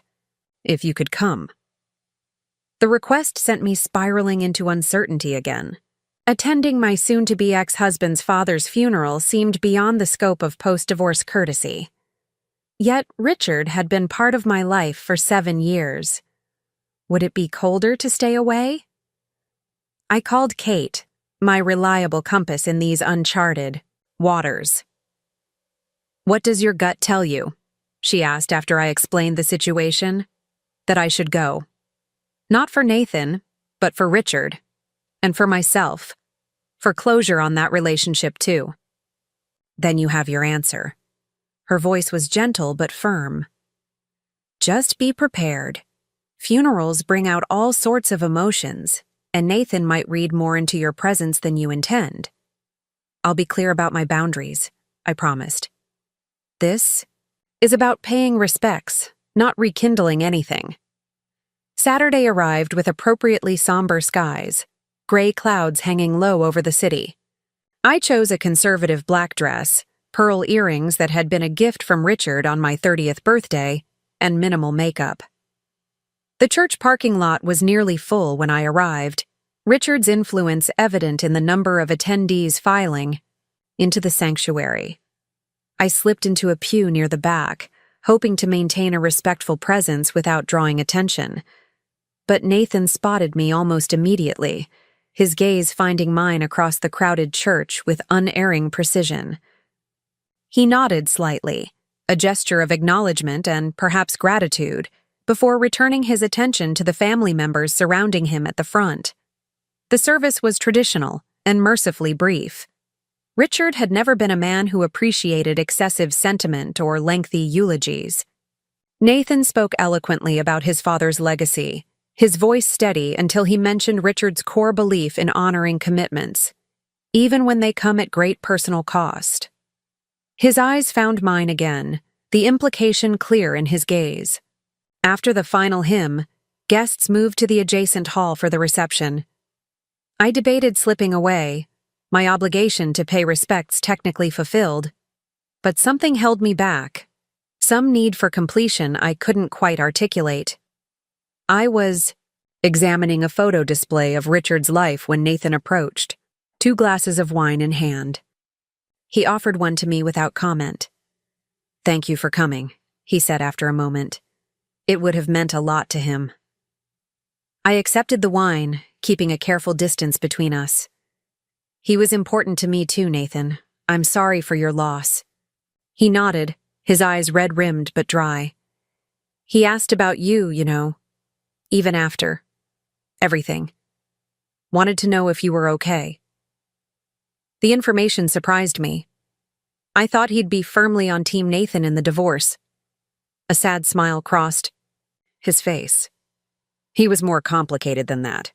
Said I was a fool for throwing away a woman of substance for, and I quote, "a temporary diversion." Nathan sipped his wine, grimacing slightly. He wasn't wrong. I shifted uncomfortably, unwilling to be drawn into post-mortem analysis of our marriage. "How's your mother holding up?" "As well as can be expected. They had their issues, but 50 years of marriage creates a powerful bond." He gestured toward where Eleanor Walsh sat surrounded by sympathetic friends. "She'd like to see you, if you have a moment." I hesitated, then nodded. "Of course." Eleanor looked smaller than I remembered, diminished by grief or perhaps simply by the absence of Richard's dominating presence beside her. When she saw me approaching, she stood, arms outstretched. "Olivia, dear, thank you for coming." Her embrace was familiar, the subtle scent of Chanel No. 5, the cool press of her cheek against mine. "Richard always had a soft spot for you. Said you had more backbone than the rest of us combined."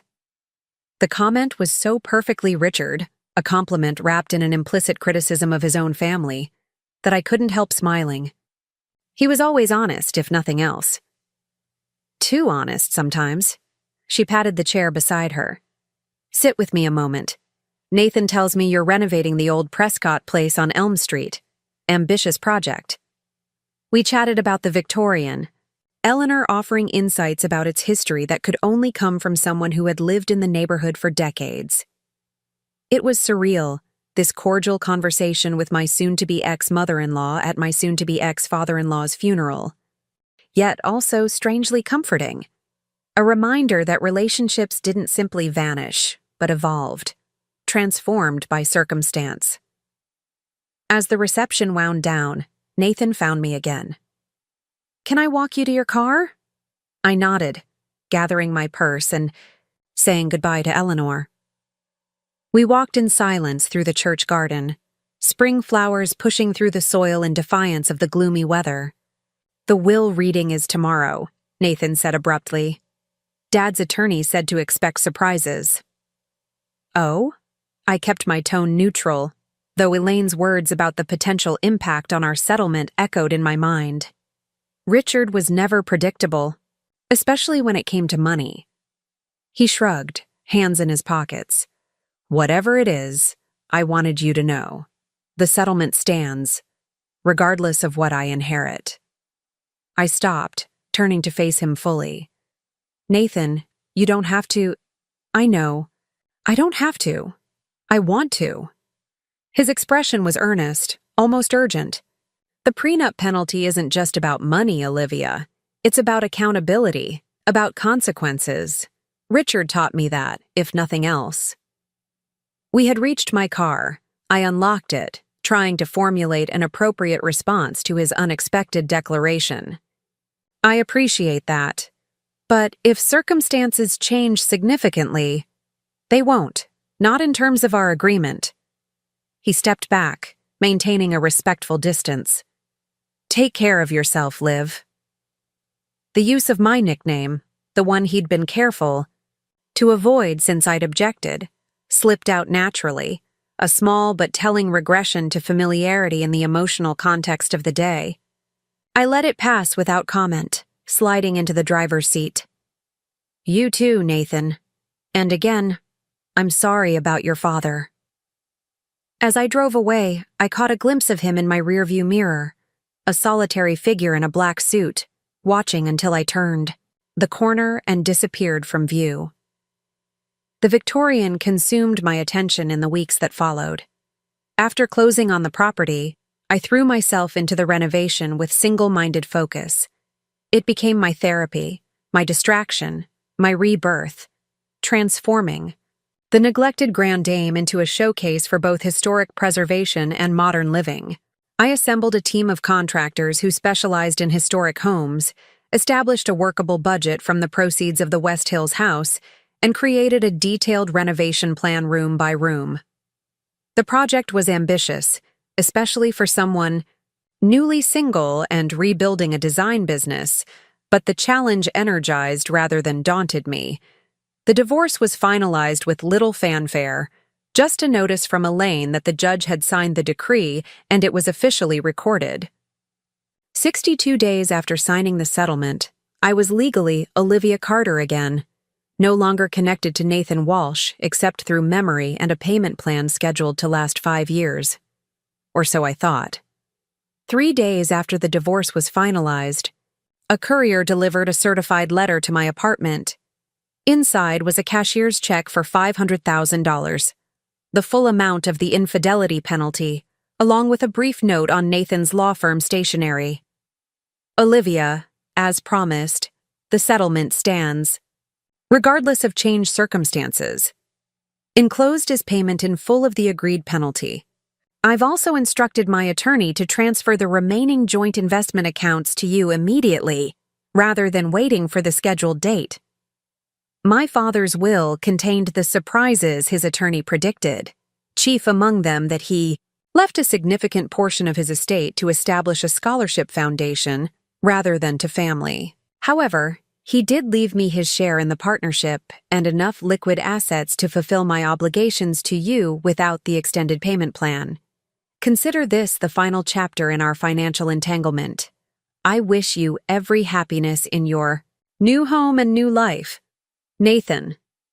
I stared at the check, emotions churning.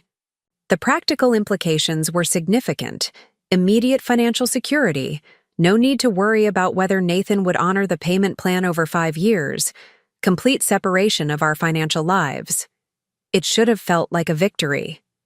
Instead, it felt like the abrupt severing of the last remaining connection between us. The payment plan, ironically, would have required minimal contact for years. Annual tax coordination, occasional verification of payments received. Now there would be nothing. Complete dissolution.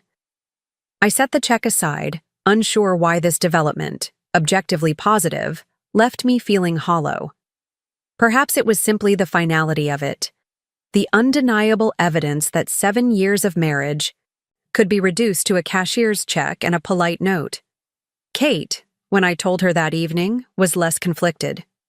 "This is perfect," she declared, examining the check with appropriate reverence. "Clean break, full payment, no games, take the win, Liv. I know. I poured another glass of wine, leaning against my apartment's tiny kitchen counter. "It just feels final?" she suggested, Impersonal, I corrected. Like a business transaction. Kate set the check down carefully. Isn't that what divorce essentially is? The business of untangling two lives? She wasn't wrong, yet something about Nathan's approach, the formal note, the prompt payment without discussion, felt at odds. With the moment of vulnerability at his father's funeral, the shared grief, the apparent revelation about his inheritance. Maybe I'm overthinking it, I conceded. It's done. I'm divorced, financially secure, and renovating my dream home. I should be celebrating, not analyzing. Kate raised her glass. To new beginnings, then, and to Richard Walsh's apparently excellent estate planning. I laughed despite myself, clinking my glass against hers. To new beginnings. The following weekend, I was at the Victorian overseeing the removal of layers of old wallpaper in what would become my office when my phone rang. A Seattle area code I didn't recognize. Olivia Carter, I answered, balancing on a stepladder with scraper in hand. Olivia, it's Megan Walsh. I nearly dropped the phone, the scraper clattering to the floor. Megan? I know this is unexpected, she said, her voice tense but determined. But I'm in Portland for a medical appointment, and I think we should talk. In person. Of all the calls I might have anticipated, this was among the least expected. I'm not sure what we have to discuss, I said carefully. The divorce is finalized. Nathan's moved to Seattle. It's over. It's about Richard's will, she replied. And some things Nathan may not have told you. Things that affect you directly. A chill ran down my spine. What things? Not over the phone. Her tone softened slightly. Please, Olivia. I wouldn't ask if it wasn't important. For both of us. I hesitated, weighing curiosity against self-preservation. When and where? Tomorrow? There's a cafe? On Hawthorne, Rosewood? Noon would work for me. Rosewood was a quiet spot, not too crowded on Sundays. Public enough to be safe, private enough for a sensitive conversation. Fine, I'll be there.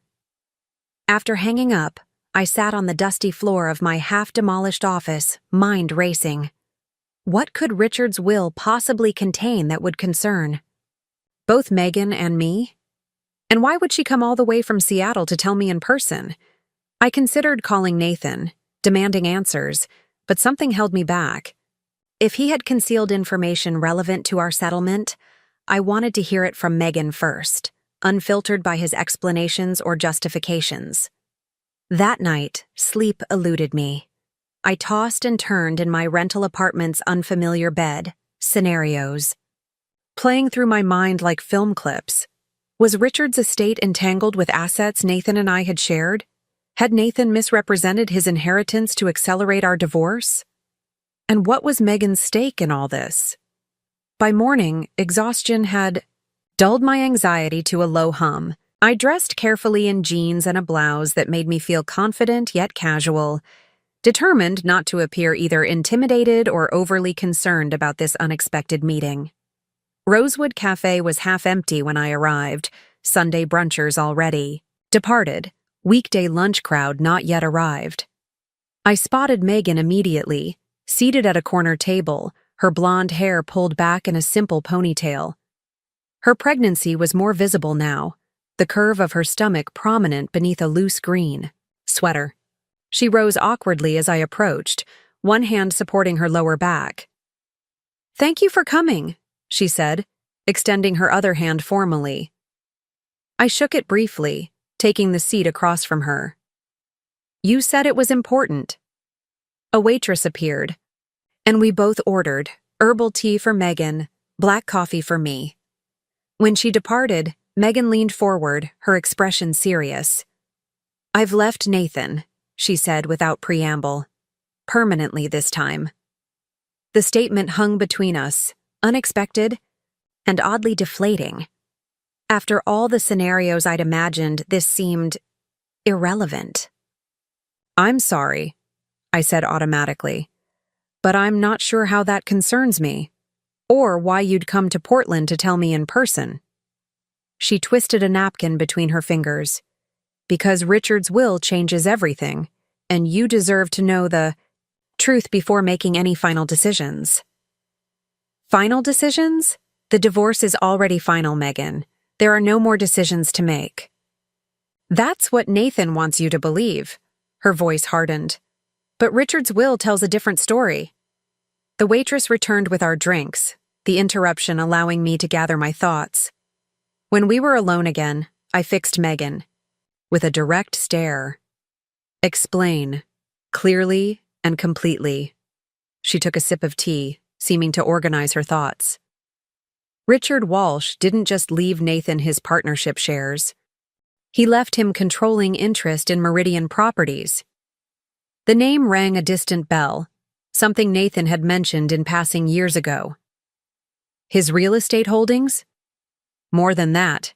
Meridian owns half the commercial buildings in downtown Portland, plus developments in Seattle, Tacoma, and Boise. It's worth hundreds of millions. She set her cup down precisely. And Nathan knew about the inheritance months ago, before your settlement negotiations even began. I shook my head, confused. That doesn't make sense. The will was only read after Richard died.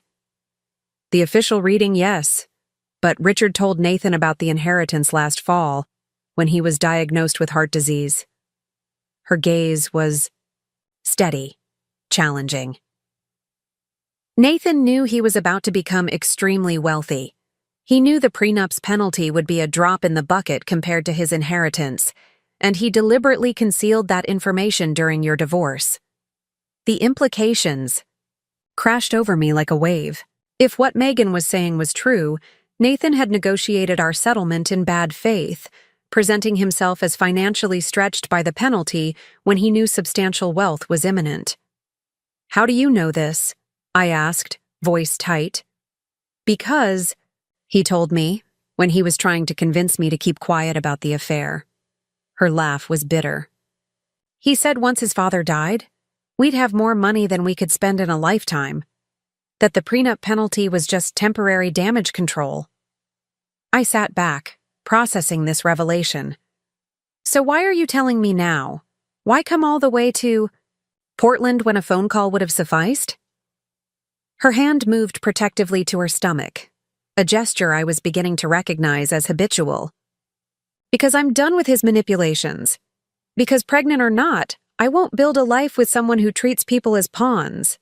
And because, she added, reaching into her purse and producing a thick envelope, you might want to reconsider the terms of your settlement in light of this. She slid the envelope across the table. Inside were financial documents, Meridian Properties valuation statements, excerpts from Richard's will with relevant sections highlighted, bank statements, showing transfers of millions into newly established trusts with Nathan as beneficiary. He settled with you quickly, didn't he? Megan asked as I scanned the documents. Agreed to the penalty without much fight? Paid it in full right after the will was officially read? I nodded slowly, pieces clicking into place. The penalty? That had seemed so significant. $500,000 was negligible compared to what Nathan had inherited. By settling quickly, by appearing to accept responsibility, he had protected the vast majority of his newfound wealth from potential claims. Why would he pay at all? I wondered aloud. If he knew about the inheritance, why not fight the prenup? Entirely. Because Richard made it a condition, Megan replied. The will specifies that Nathan receives his full inheritance only if he honors all prior commitments, including the prenuptial agreement with you. Understanding dawned. So it wasn't about accountability or consequences, it was about securing his inheritance. Exactly. She sipped her tea, studying me over the rim. There's more, though. Richard added a codicil to his will after learning about the affair. Look at page 17. I flipped to the indicated page, scanning the dense legal language until a phrase jumped out. Additional bequest to Olivia Carter Walsh in the E.C.R. Amount of $5 million, $5,000, in recognition of her loyalty and integrity. My head snapped up. This can't be real. It is. Richard admired you, especially how you handled the discovery of the affair. He told Nathan it showed character. She leaned forward. Nathan was supposed to inform you of this bequest. The fact that you're surprised tells me he didn't. The room seemed to tilt slightly, the implications dizzying. Why would he hide this from me? Control, power. Same reasons he hid his knowledge of the inheritance. Megan's expression softened. Or maybe shame. Knowing his father valued you enough to leave you millions while essentially putting conditions on his own son's inheritance. I stared at the document. Richard's last message to me written in legalese but clear in intent.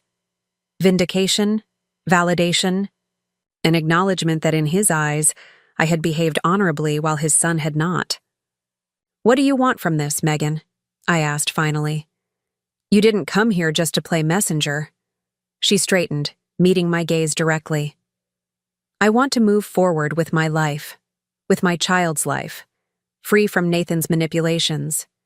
I want what I deserve from a man who made promises to me too, even if they weren't formalized in a prenup. Her voice remained steady. And I thought you might want the same. The subtext was clear. An alliance of sorts. Two women with legitimate claims against the same man, armed with information he had tried to conceal. What are you suggesting? That we present a united front. That we both pursue what we're entitled to. You through challenging the incomplete disclosure in your divorce? Me through establishing proper support for his child. She gestured to the documents. Together, with this evidence, we're stronger than either of us alone. The proposal was tempting, not just for the potential financial benefit, but for the satisfaction of exposing Nathan's continued deceptions. Yet something held me back, some reluctance to re-enter the emotional battlefield I'd so recently escaped. I need time to think, I said, gathering the documents carefully. And to consult my lawyer. Megan nodded, seemingly unsurprised. Of course, I'm staying at the River Place Hotel until Tuesday. Call me when you decide. As she rose to leave, she paused, one hand on the back of her chair. He'll never change, Olivia. The manipulation, the half-truths, the strategic omissions, it's who he is. I had to learn that the hard way. I thought you should have the chance to make decisions with all the facts, not just the ones he selects for you. After she departed, I remained at the table, staring into my cooling coffee. The document before me, Richard's bequest, Nathan's, deception, the vastness of the inheritance he had concealed, should have felt like a revelation. Instead, it felt like confirmation of something I'd suspected all along, that Nathan's apparent accountability had been yet another calculated move in a game I hadn't known we were still playing. The question now was whether to restart the game, with new knowledge, or walk away from the board entirely. Elaine's office felt different this time, less like a battleground and more like a war room, with documents spread across the conference table as she methodically built a case. Richard's bequest to you is legitimate, she confirmed, setting aside the will excerpt. And yes, Nathan had a legal obligation to disclose it during our settlement negotiations. His failure to do so constitutes fraud by omission. My fingers traced the edge of the table, following the grain of the wood. So the settlement could be invalidated? Potentially. We could petition the court to set it aside based on incomplete financial disclosure. She removed her reading glasses, fixing me with a direct gaze. The question is, do you want to? It was the same question I'd been asking myself since meeting with Megan 2 days earlier. Did I want to reopen what I'd considered closed? Return to the courtroom, the negotiations, the emotional minefield of confronting Nathan's deceptions yet again? What would it look like? Best case scenario. Elaine leaned back, considering. we file a motion to vacate the divorce decree based on fraud. If successful, we renegotiate the entire settlement with full disclosure of Nathan's inheritance and Richard's bequest to you. Given the magnitude of the assets involved, you could potentially receive significantly more than the prenup penalty. And worst case? The judge denies our motion, the original settlement stands, and you pursue Richard's bequest separately as a probate matter. She shrugged slightly. Either way, you're entitled to the $5 million. The question is whether you want to reopen the divorce to pursue more. I stood, moving to the window that overlooked downtown Portland.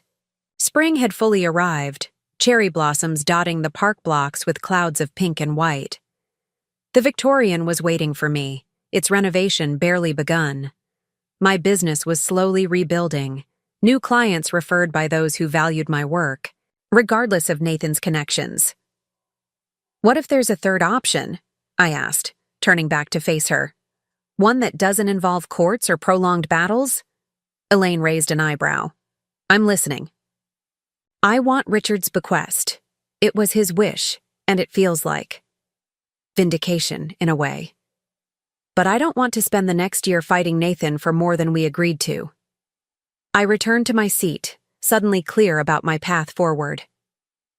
Can we approach this as leverage rather than litigation? A slow smile spread across Elaine's face, not her professional, client-reassuring smile, but something more genuine. Now you're thinking like a negotiator rather than a litigant. What specifically do you have in mind? A meeting. Nathan, me, you, his attorney. We lay out what we know about his omissions. We make it clear that we could pursue this in court, creating public records, discovery, depositions about his deception. All very messy, very public. And in exchange for not doing that, he facilitates the immediate transfer of Richard's bequest to me, with no challenges or delays. He makes a substantial donation to a women's shelter I've been supporting, and he signs an agreement never to contact me again, professionally or personally, unless it's through attorneys. Elaine considered this for a moment. The bequest and the non-contact agreement are straightforward. The donation is an unusual request, difficult to enforce. It's not about enforcement. It's about making something positive come from all this deception. I felt more certain with each word. And it's about him having to write a very large check to an organization that helps women rebuild their lives after being treated the way he treated me. She nodded slowly. Poetic justice, I can work with that. She made several notes before looking up again. What about Ms. Walsh's proposal for a united front? Her claims against Nathan for child support would be stronger with your cooperation.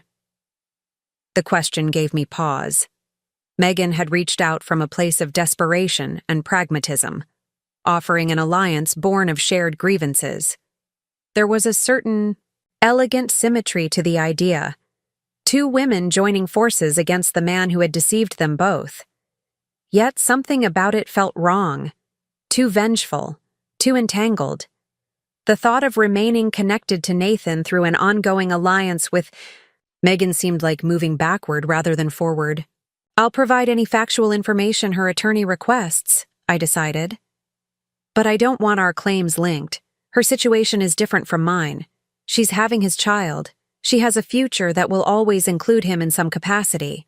I want a clean break. Elaine nodded, making additional notes. I'll contact Gloria Thompson tomorrow to arrange the meeting. Given what we know, I expect Nathan will be motivated to resolve this quickly and quietly. As I gathered my things to leave, Elaine paused, her expression softening slightly. For what it's worth, Olivia, I think you're making the right choice. Sometimes the greatest victory isn't getting everything you could, but regaining the freedom to move on. The meeting was set for the following Monday, formal enough to signal seriousness, soon enough to prevent strategic delays. We gathered in a neutral location, a conference room at the Heathman Hotel, with its old-world elegance and discreet staff. I arrived 15 minutes early, Elaine beside me, documents organized in a leather portfolio. Gloria Thompson appeared precisely at the scheduled time, immaculately dressed as always, her expression revealing nothing. "Nathan is on his way," she informed us, setting her briefcase on the polished table. "Traffic from the airport." So, he had flown in from Seattle specifically for this meeting. The knowledge gave me a small spark of satisfaction. He had recognized the seriousness of our position immediately. He arrived 7 minutes later, slightly breathless, his normally perfect appearance showing signs of hasty travel. Tie slightly askew, a faint wrinkle in his shirt cuff. He nodded to me, a gesture neither friendly nor hostile, simply acknowledging. "Thank you all for meeting," Gloria began, taking control of the room with practiced ease. "I understand there are some concerns about disclosures made during the divorce proceedings." Elaine opened her portfolio. "More than concerns, Gloria. We have documented evidence that your client failed to disclose material financial information during our negotiations. Specifically, his knowledge of his impending inheritance from Richard Walsh and the bequest to Olivia." She slid copies of the relevant documents across the table. The will excerpts, the bank statements showing the establishment of trusts before our settlement, the timeline of Richard's illness that confirmed Nathan had known about his inheritance months before our divorce.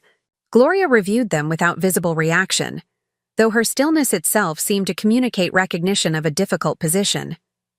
Nathan, beside her, maintained a careful neutrality, though I noticed his jaw tighten almost imperceptibly. "As you know," Elaine continued, "this constitutes fraud by omission and provides grounds to vacate the divorce decree entirely. We would then renegotiate with full disclosure of all assets, including the controlling interest in Meridian properties valued at approximately $347 million. Nathan's composure slipped for a fraction of a second. A flash of alarm quickly masked. The specific valuation figure confirmed what I had suspected. He hadn't known about my meeting with Megan, hadn't realized how much information I had obtained. Gloria set the documents aside carefully. "These are serious allegations that would require substantial litigation to resolve. I'm sure we all recognize that such a process would be lengthy, expensive, and uncertain for both parties."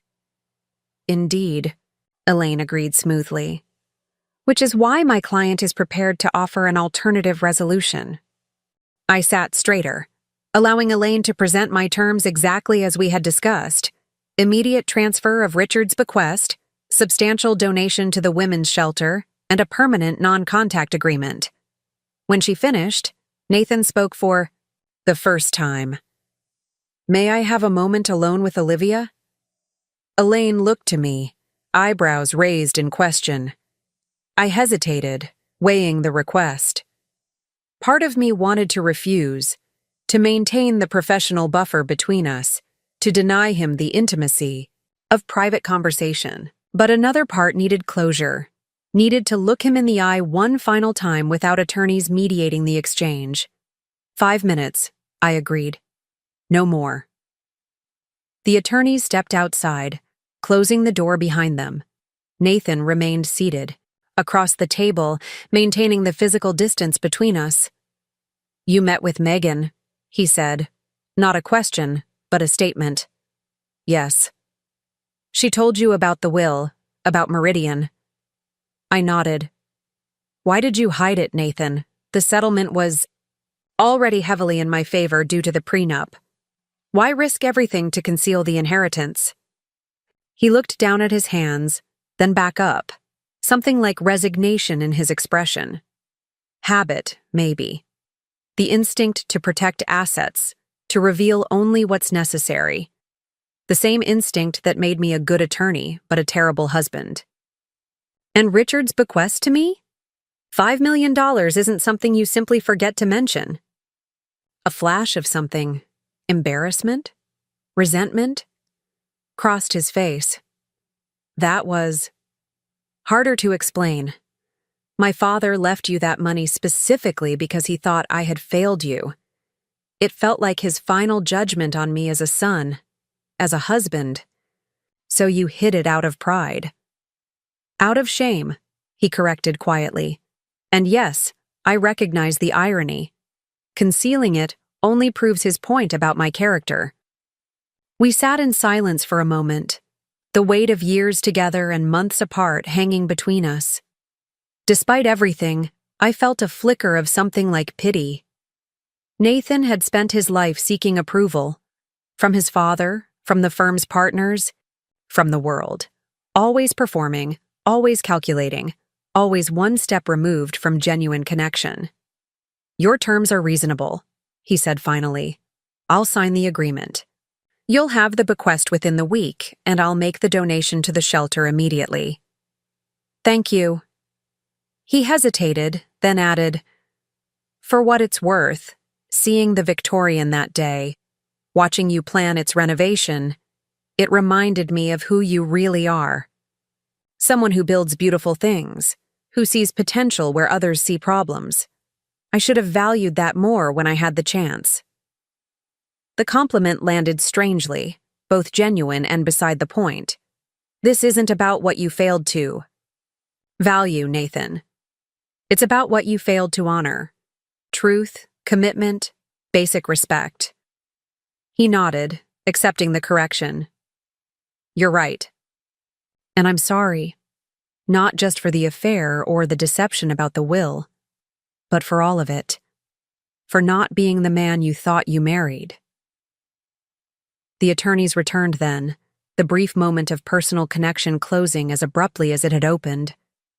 We proceeded efficiently through the details of our agreement, Gloria drafting language on her laptop, Elaine reviewing each point with meticulous attention. Within 2 hours, it was done. Nathan signed the documents without hesitation, his signature as bold and confident as it had been on our prenuptial agreement 7 years earlier.